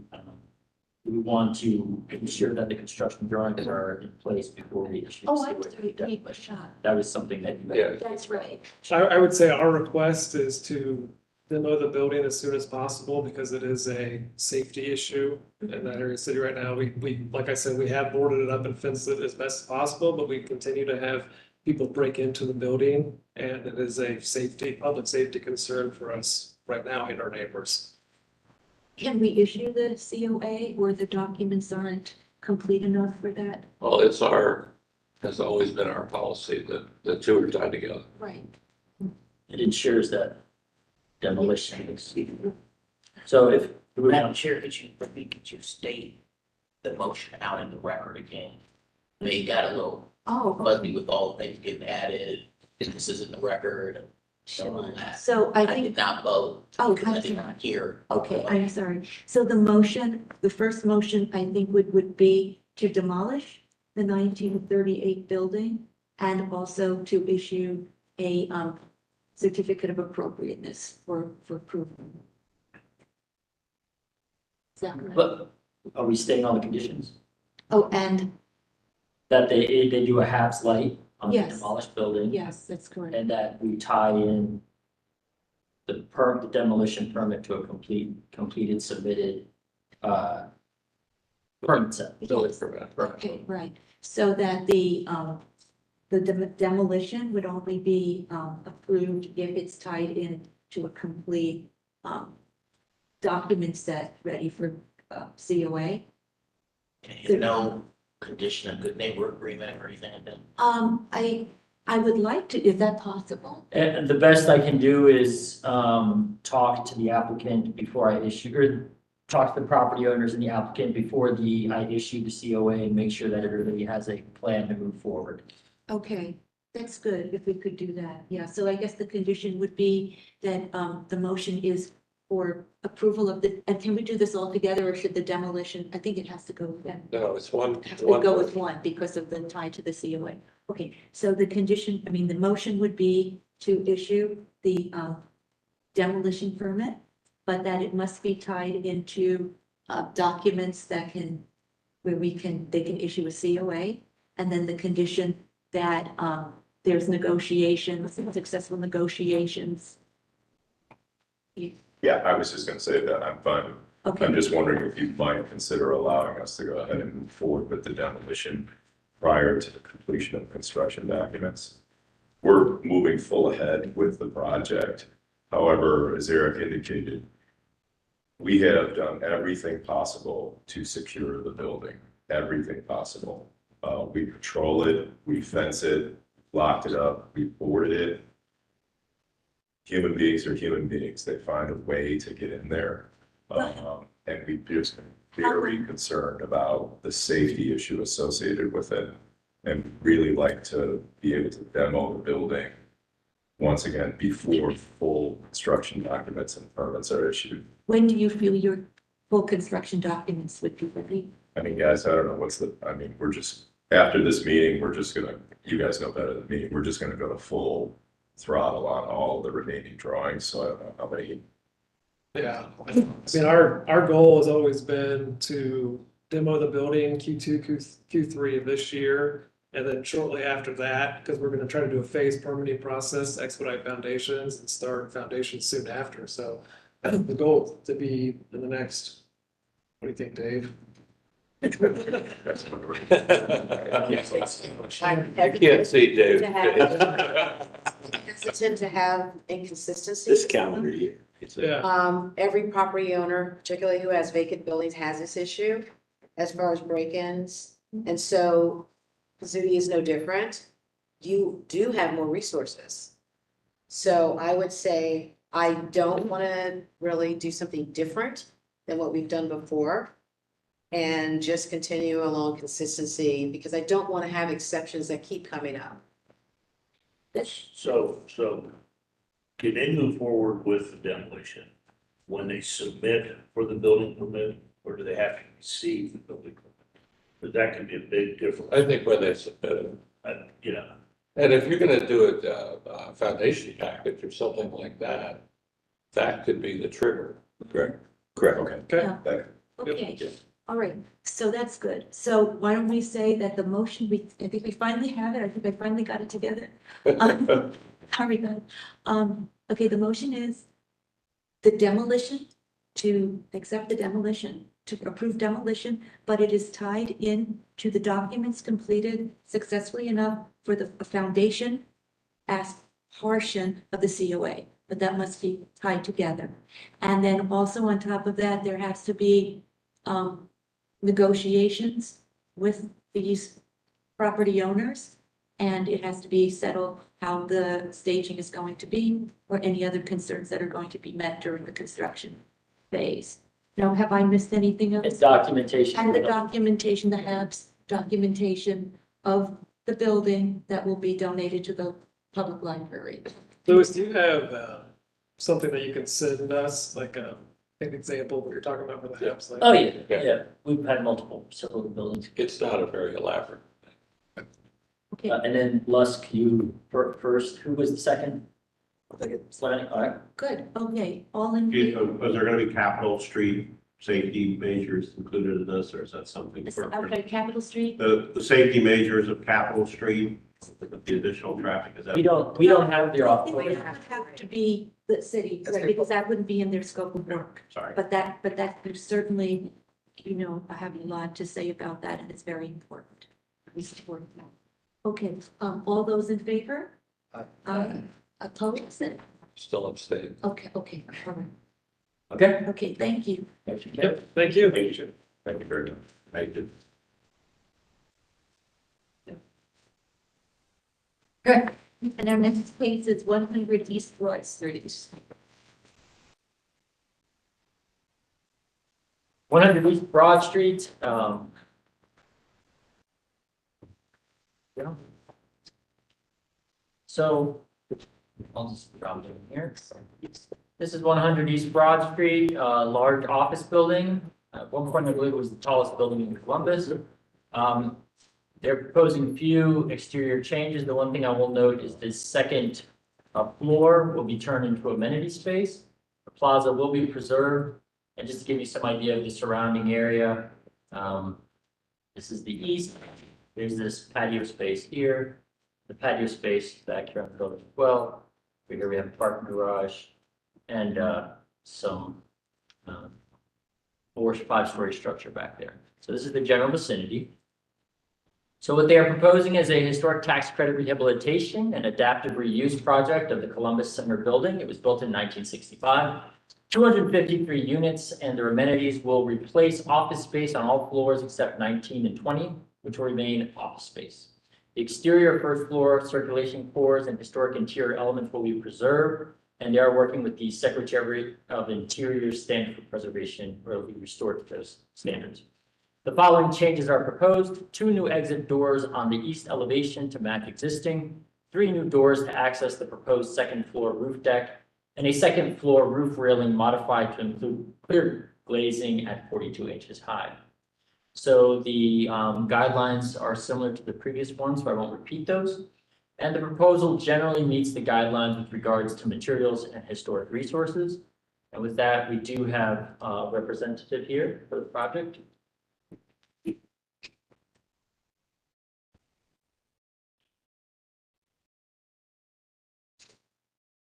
So we'll just swear you in. Do you attest that the testimony you're about to give today is the truth, the whole truth, and nothing but the truth? I do. What are your names for the record? Amy Chrysler. Dan Markowitz.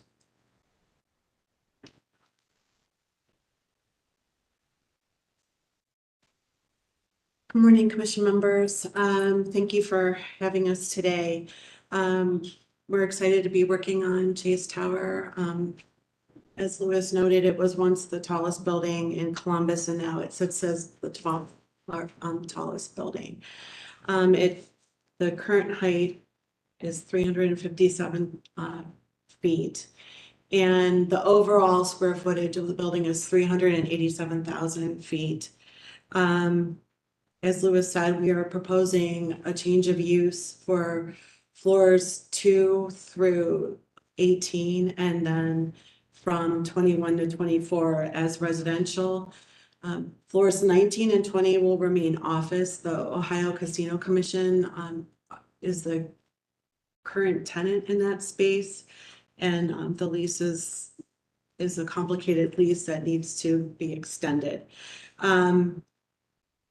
As part of our unit mix, we have 180 one-bedroom units. The average square footage is 664 feet, and then 58 two-bedroom units at 969 square feet, and then 15 two bedrooms, 1 bath units, which are 909 square feet. Right now you're looking at the basement level or concourse level. The space that's in gray is basically service space or mechanical space. The space that is in the bright orange is noted as the historic vault and safety deposit area. The light yellow is circulation around a new dog park and bike storage. And then we have tenant storage that lines the bottom of the page. When you're looking at the plan, north is to the top, south is to the bottom, east to the right, west to the left.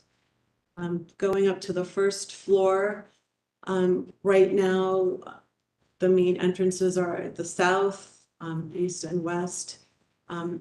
We are proposing to maintain the south entrance as the main office entrance. We are proposing the east entrance that faces south as the residential entrance. We noted that one of the modifications we'd like to make are adding the 2 new exit doors on the east. If you could zoom in just a little bit there on the east, sorry.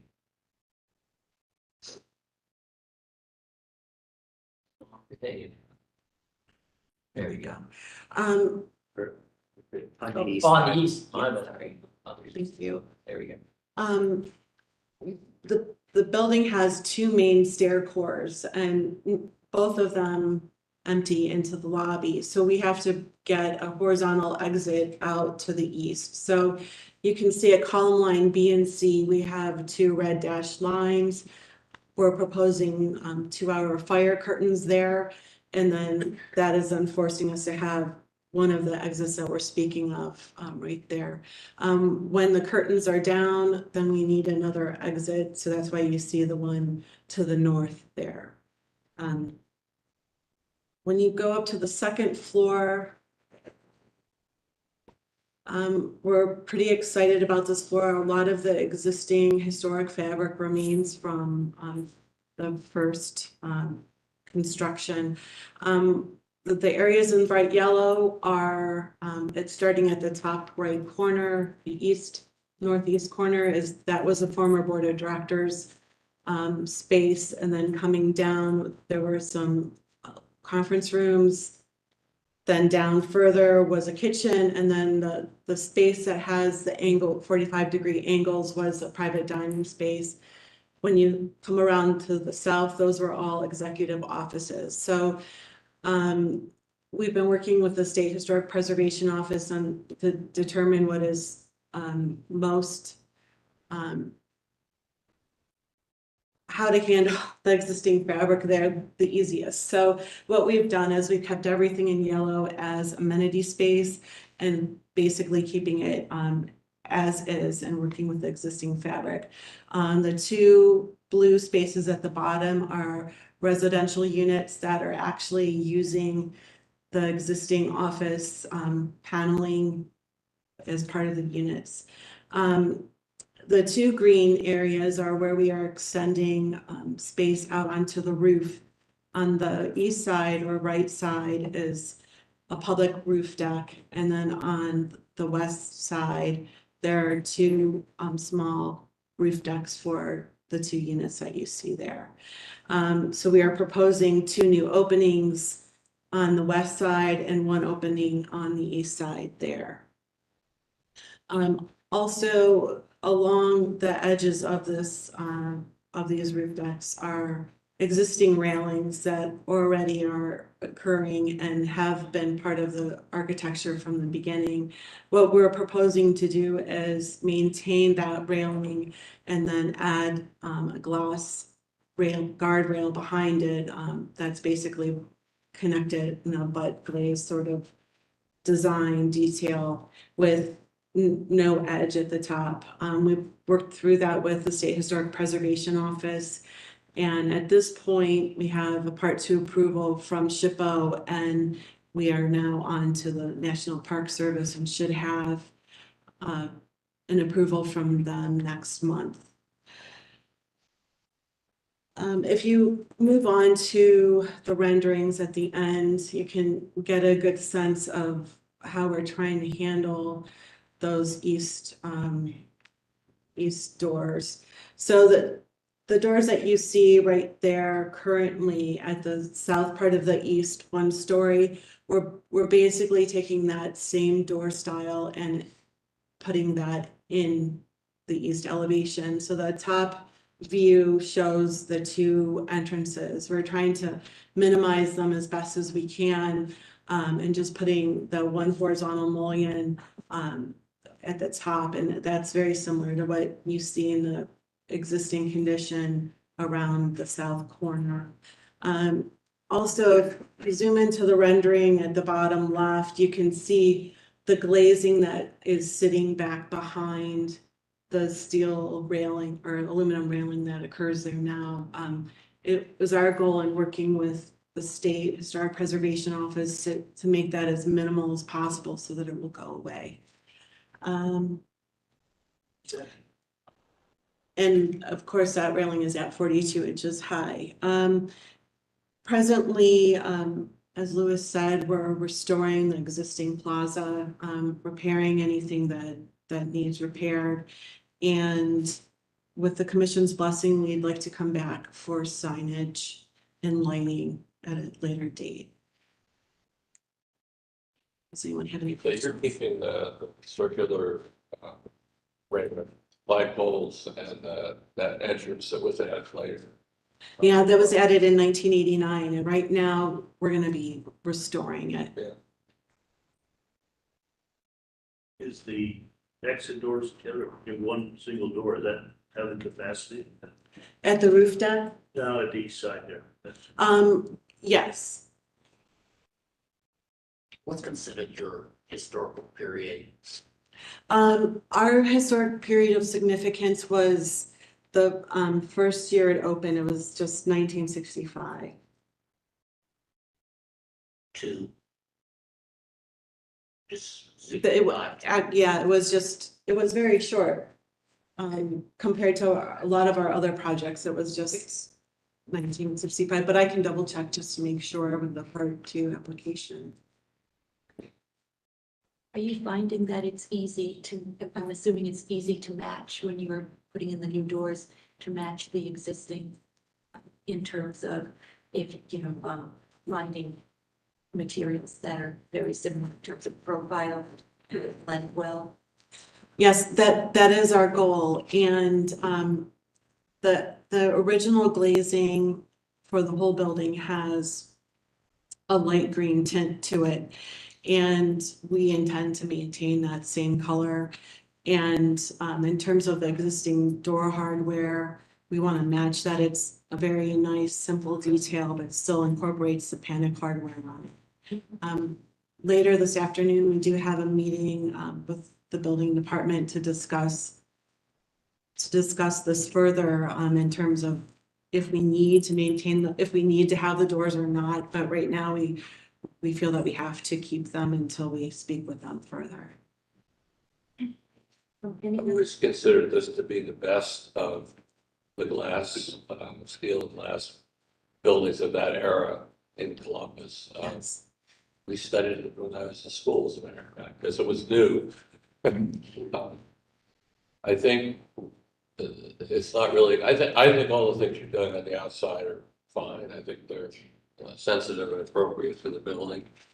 I'm not too excited about some of the unit layouts, but that's not really our concern, other than to say, in the era when we were trying to make very large floor plates for offices and big square buildings, we weren't anticipating having to turn them into residential units later. I see some difficulty in that in your plans, but I don't know what to do differently. I'm just saying, office buildings don't always make great houses, so good luck with that. But I think the work of the exterior is very sensitive. The railings and all that is fine. It's a handsome building, and I'm glad that it can find a new use. Any other thoughts? What are you allowed to do on the plaza related to shipping? I'm sorry. Is there an opportunity that we're missing on the plaza area rather than just sort of putting it back the way it was and fixing it? Yeah, One of the things that we're doing right now is the contractor is actually costing out an option that would restore it back to the historic layout. We don't have photos of it here, but there once was a fountain out at the edge. And so at the present time, it wasn't included in our initial scope, but now we're reevaluating that to see if we can actually perhaps do that. And if we can, we would ask to come back before the commission. That would be awesome. Yeah, it just seems like a big space that can really empower the downtown and be a public amenity. Absolutely. Just in our initial sketch layouts of that, the ability to incorporate additional outdoor dining, other sorts of seating out there would really be an incredible asset to that location. I really. So when do you find out about that? Right now, our design development package is being priced, and we should have pricing back in the next 2 to 3 weeks.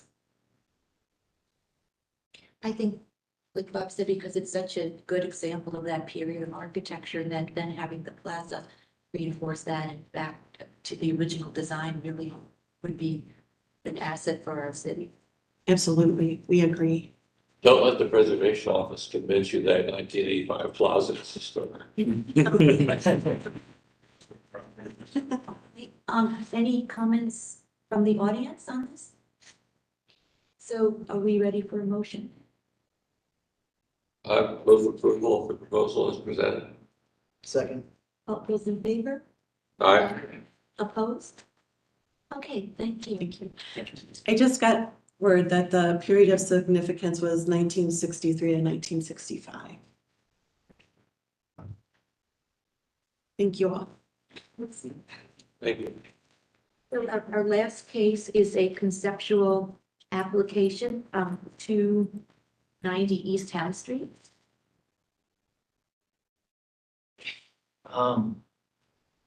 Yes. So 290 East Town Street.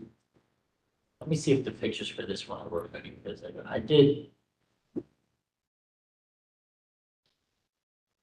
spend my afternoon taking pictures. Wasted time. Okay. For nothing. Really? Okay, so, where are we? Okay, so here we are. It's going to be, Grant Medical Center. You know, the general vicinity is Metropolitan Library, Library Park. Up here, this building that we recently reviewed, a couple years ago for renovation. So one is this large, parking lot here, at this intersection here. Now it will be these parcels here, they would be vacating these alleys. The second proposal is to demolish this existing parking garage and then closing off 6th Street going from Chapel to Town, and then kind of combining these two buildings, uniting them. And so here I'll just give you a view of what those buildings look like. Here is the parking garage that will be demolished.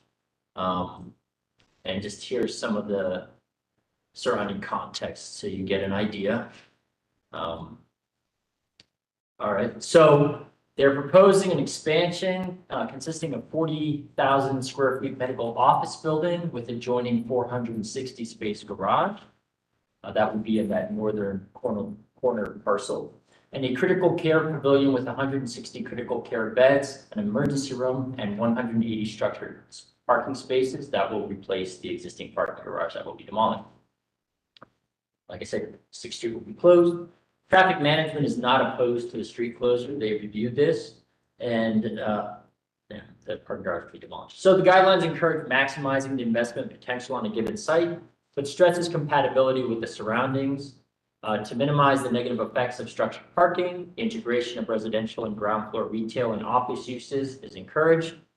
Building materials should be of high quality and durability. And the design of commercial storefronts should be complementary to the associated structure while creating pedestrian interest and interaction. Storefronts should address the public sidewalk, providing a primary entrance and significant window space for engaging customers. So the proposal generally meets the guidelines, although we would need more materials as the design gets refined to ensure that. The integration of commercial storefront at the corner of Oak and State is encouraged to create pedestrian interest and interaction on that corner. With that, we do have a presentation here from the applicants.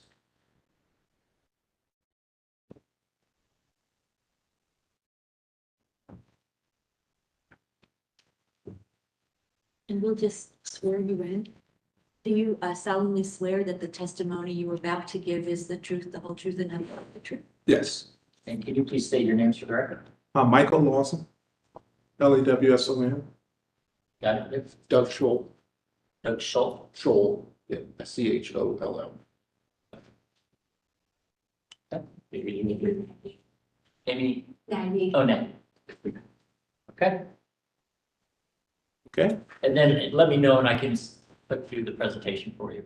Sure. So I'd first like to start out by saying some may be asking why we're doing this. Well, first of all, we are really committed to the downtown community, we meaning Ohio Health and Grant Medical Center. And we're the only hospital downtown. And part of our mission is to improve the health of those we serve. So we're really committed to the downtown community. And as we heard today, and we've been hearing, that the community is truly thriving. The population has doubled, housing has doubled in the last decade. And what we found within our internal planning data, it shows that the population is aging overall in Central Ohio. There's an increased demand for healthcare services downtown and Central Ohio, but our focus is downtown. Our ED is very inefficient and it's poorly designed. We have a critical care unit that's at capacity. I mean, every day we're like at 97 to 100% capacity. And we have primary care need in the community based on the community continuing to grow. There's a need for additional primary care services. So the current clinic that we have is at capacity as well.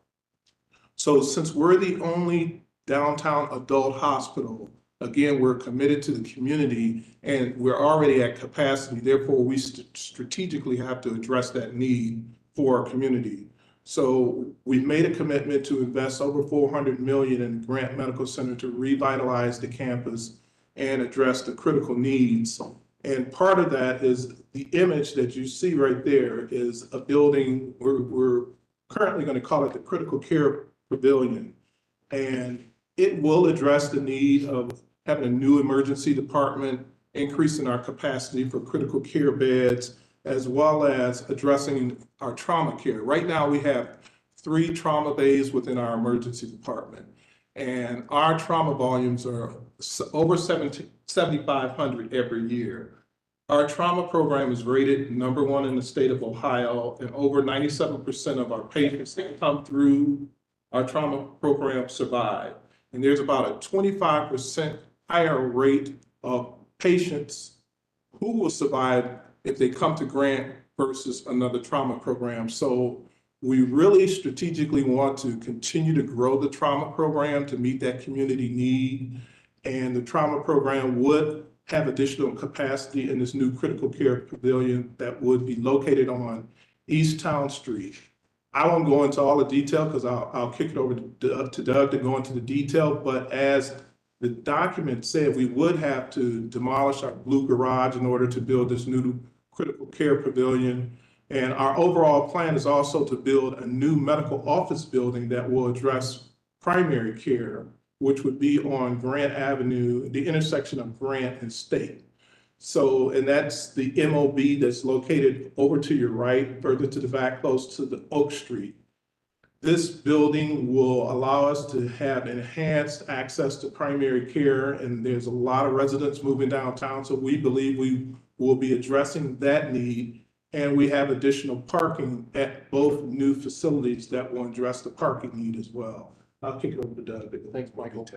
Again, so there are 2 pieces that started this project. One is the existing emergency department that is the busiest in the state, is really inefficient. It hasn't really been renovated in a significant amount of time. So needing modern ED space was really critical to this project, as well as, I don't know if you've been in the hospital, the critical care rooms that are there existing are 40 or 50 years old and not in any way conducive to modern patient experience. So those are the two factors that really help to drive this process. So in looking at it, the only growth connecting site for Grant is that blue garage site, which causes us the need to relocate the parking and relocate the medical office building. I think we've done a fairly appropriate job of how we've done that. We'd love to hear comments as we go through. And then the critical care pavilion itself, that 6th Street connection that we've worked with the city, we're doing some traffic studies, we're doing additional work with them. That connection is really critical for that emergency department, A, to have the footprint, but B, to be connected to the other services on the campus. So surgery and all those kind of things are connected by being able to expand through and across the street. So again, we'd love to, as we work with the city, make some improvements along the streetscape. We're working on those details now, whether it's just some street trees or exactly what it is, knowing that this is going to be a busy piece of downtown because of the emergency room entrance, but looking at ways to improve streetscape and landscape with the city as we go through as well. What's also important is this new critical care pavilion, it'll have 160 inpatient beds, and it'll allow us to execute on our private bed strategy, because all our patients deserve private beds and they shouldn't have to share a room. So this strategy will allow us to address that need. So that allows for future investment in the existing tower in the future. So with that, I'll leave it for you guys with any questions. Yeah, is there any numbers on how many new jobs, net new jobs that this would bring to the area? So far, it'll be about 50 new jobs. This does not include construction jobs, but internally it'll be, right, about 50, but it'll continue to grow over the years because there's increasing need for more nurses. And we're focusing in on enhancing our nursing strategy to recruit more nurses. But there will be job growth, and in our numbers initially it's about 50. But when you add on the construction jobs, it goes up even higher. Is this a consolidation of, let's say, offices that you may have in the downtown area into the MOB? It's relocating the offices that are in the blue garage today. There's some primary care space that's about a 25,000 square foot space. That space moves and grows. So it gets about 15,000 square feet bigger. I know you have one over on Main Street. Yeah, it's a different type, Will that come over here? No, Oh. no, we're going to continue to keep them. We have a lot of different satellite offices everywhere. Okay. What I like is the closure of 6 because it creates a more campus Yes. opportunity for Grant. That's very strategically important for us because it allows us to also connect to our surgical heart center, and it allows us to expand our ED even further, which will give us more beds and better access. Not a big fan of closing streets, but I think this is an exception that makes sense. Has the hospital ever done any study as to percentage of associates who live in 1 mile radius or anything around that? We are partnering with our community relations office, and we're looking at how many residents that are within Ohio Health and Grant's campus that are moving into some of the buildings, the new buildings downtown. And we partner with the CID, the Discovery District, and we're working on getting more accurate data because we want to find out through the demographics in terms of age, in terms of, the different, I would say, professionals moving downtown, how many are utilizing Grant versus somewhere else. So we're working on getting that analysis. It's not very easy, but we have to partner with the city, but we're working on that. Right. I mean, I've heard so many presentations come in here. Oh, Grant is expanding and this is who we're trying to service, but just making sure that's not a false narrative, not on your part, but on others' part, with some type of presumption that people that work at the hospital, a large proportion or even a meaningful number of people actually live, in the area.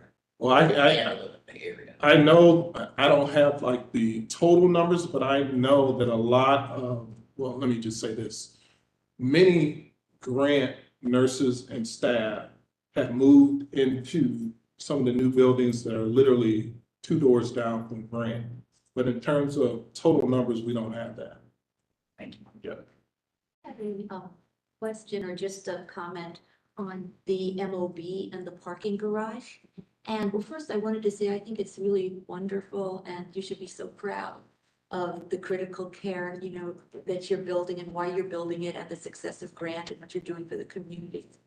But I'm wondering with the MOB and the parking garage, since you're in the preliminary stages, if you've thought of other massing opportunities with that, whereas the parking garage just isn't a standalone building, but maybe you can front it with something that's commercial or an amenity and then have it tucked back so that State Street can continue to be an activated pedestrian street and maximize State Street.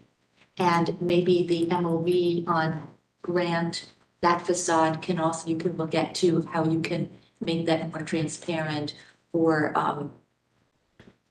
engaged with that. We looked at some of those designs in our earlier phases of schematic design of how to stack the garage.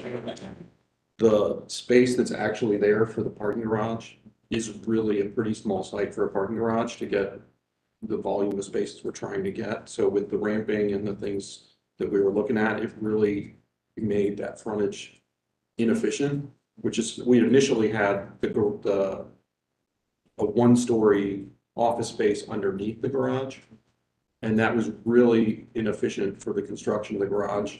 So that's why we separated the two to create a better presence along Grant Avenue at the corner there. So I think the MOB creates a great presence on the corner and lets the garage kind of be its own thing, is the way we looked at it. Maybe then strategies of how to screen it or do something creative with it so that it is aesthetically interesting and adds to the street. And I also was wondering, will this MOB be engineered where if over time you needed to add on to it, you could, It's an interesting question. And one of the things, we have looked at that a couple of different ways, and with this type of medical office building with rooftop equipment and those kind of things, it is really not very efficient to build on top of in the future.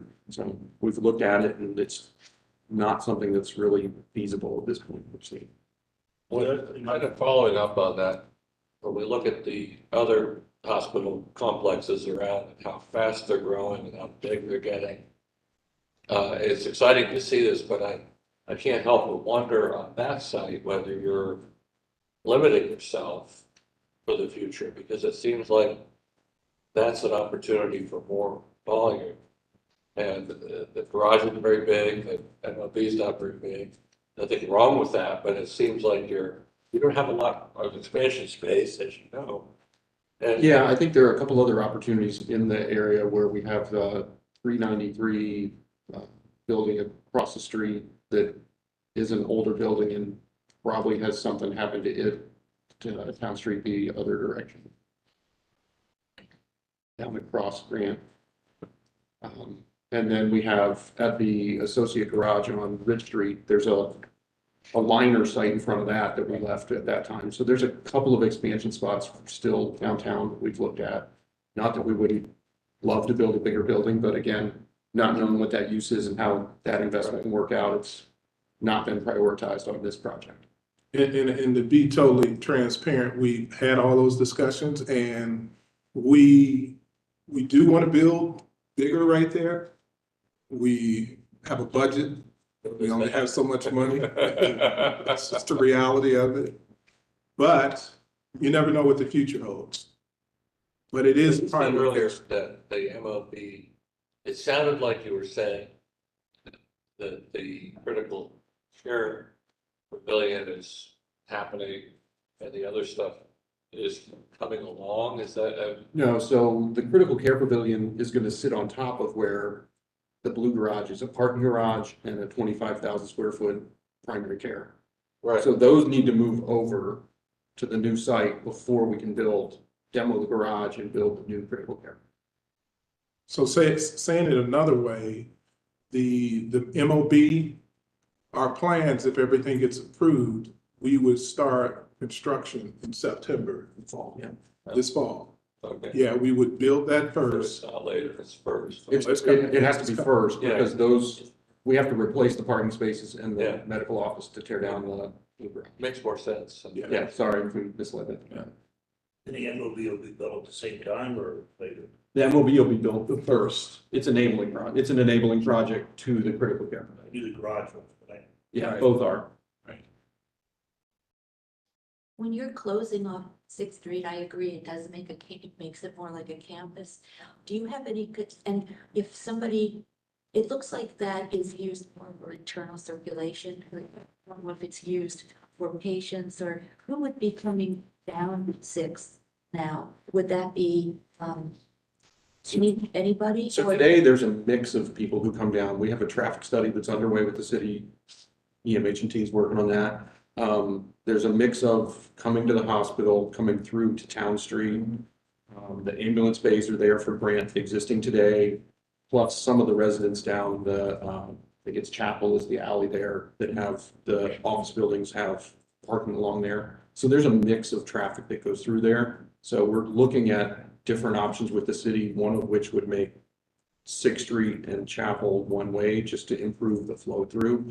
So, but again, I'll say that's at a high level right now because we're looking at all the options to make that as efficient as we can for the users in the area. So you see people like patients or other people still coming down Sixth, and then maybe go right. Yeah. Onto Chapel and then circulate. Yeah, they're both in public streets, so I don't think we would ever be able to close off Chapel, so. Okay. And we have meetings already scheduled to engage with the community to get their feedback and get their input to hopefully prevent what I saw today. I mean, Sixth Street is not something you really would use unless you're going to emergency or you're going to town. Right. And so you don't see a lot of traffic You don't. along that street at all. Just people that are lost. Yeah, exactly. Exactly. Look for the parking space, the parking garage. Right. Just, yeah, because I think that west entry into the original hospital, I don't really know how that's used. Is that used more as an ambulance? There are a couple of entries there on the west. At the corner of Sixth and Town is the surgery heart entrance, and that's pretty busy with the outpatient surgery. A lot of that traffic will flip to the main entry as part of this project. And the other entries along to the main hospital there are the walk-in emergency room entrance and the ambulance emergency entrance on the east side of Sixth Street. The west side, the Wilkins Medical Office Building is there today and will still remain there. So there will be some patient traffic in front of that building. What about, is there gonna be it doesn't look like, there's gonna be no pedestrian connectivity then, is that correct? Correct. There will be no pedestrian connectivity to them. So again, the first floor of our building needs to connect to the main hospital for the functionality of the emergency department, surgery, and those things. I used to work for planning and real estate. I interned at Ohio State University and I had to go check out the medical buildings. And gosh, it was like a wall of buildings. And you had to walk all the way around. I was just wondering, okay. No, I think, again, that's one of the kind of, if there's a negative point, is that loss of that connection down to Town Street, which is a kind of a nice thoroughfare but it creates the campus field. And Will there be a big increase in helicopter traffic for the trauma center? I don't think there'll be a big increase. I mean, again, the volume is already biggest in the state, and it's, there may be some small percentage increase, but I don't think there's a whole lot of headroom for that. As you develop the project, where do you see the main entry, or where do you really want to show a lot of identity for pedestrians? Is it still on the Grant side? Did you see it more on the, what would that be, I think one of for this new critical care, because the critical care is now also, it's connected to other departments as well, so. That's a really interesting question, because when we started, even the last few months, we had looked at this Town Street entrance as an entrance for the critical care, for surgery, and the emergency department. Just recently, we've tried to take the surgery piece and move it, the outpatient piece, just to keep the confusion from a really busy emergency room drop-off. I mean, that's one of the busiest places in the city on the wrong time of day, at the wrong time of night, whatever it is. Yeah. So we're working on separating those uses now and trying to get as much of a lot of the critical care will be related to patients who come through the ED. So they'll have already had that experience and be familiar with the process to get in. So probably the critical care tower and the ED traffic will remain there. All the rest of the outpatient will move to the kind of the front entrance, the main entrance of Grant today, which will have the MOB and kind of be bookmarked across from the library. Okay, thank you. So, I think you've heard our comments. Does anyone else have anything they'd like to say? Anybody from the? I think it's great to see Grant make a major investment in a town. Thank you. Is there anyone from the audience that has a question or concern? Okay, well, thank you very much. Thank you, Kyle. Thank you. Bye. Okay, last thing we have to do is, I'll pull them up for you, the staff approvals. So what we had this month was nothing exciting. Wall signs, projecting signs, ad murals, siding, a little parklet, Columbus Downtown Development Corporation, when the Eckelman art piece is gonna go up, they're putting a little viewing, kind of like platform parklet, they're calling, it goes out on where the parking spaces usually are. There'll be, I think, about 2 or 3 parking spaces long, and we'll just have some chairs for people to sit up there and look at the Eckelman structure. So it's approved by DPS, I think. Ad murals, mechanical systems, some small storefront modification, solar panels. I move approval of the staff actions. Second. All those in favor? Aye.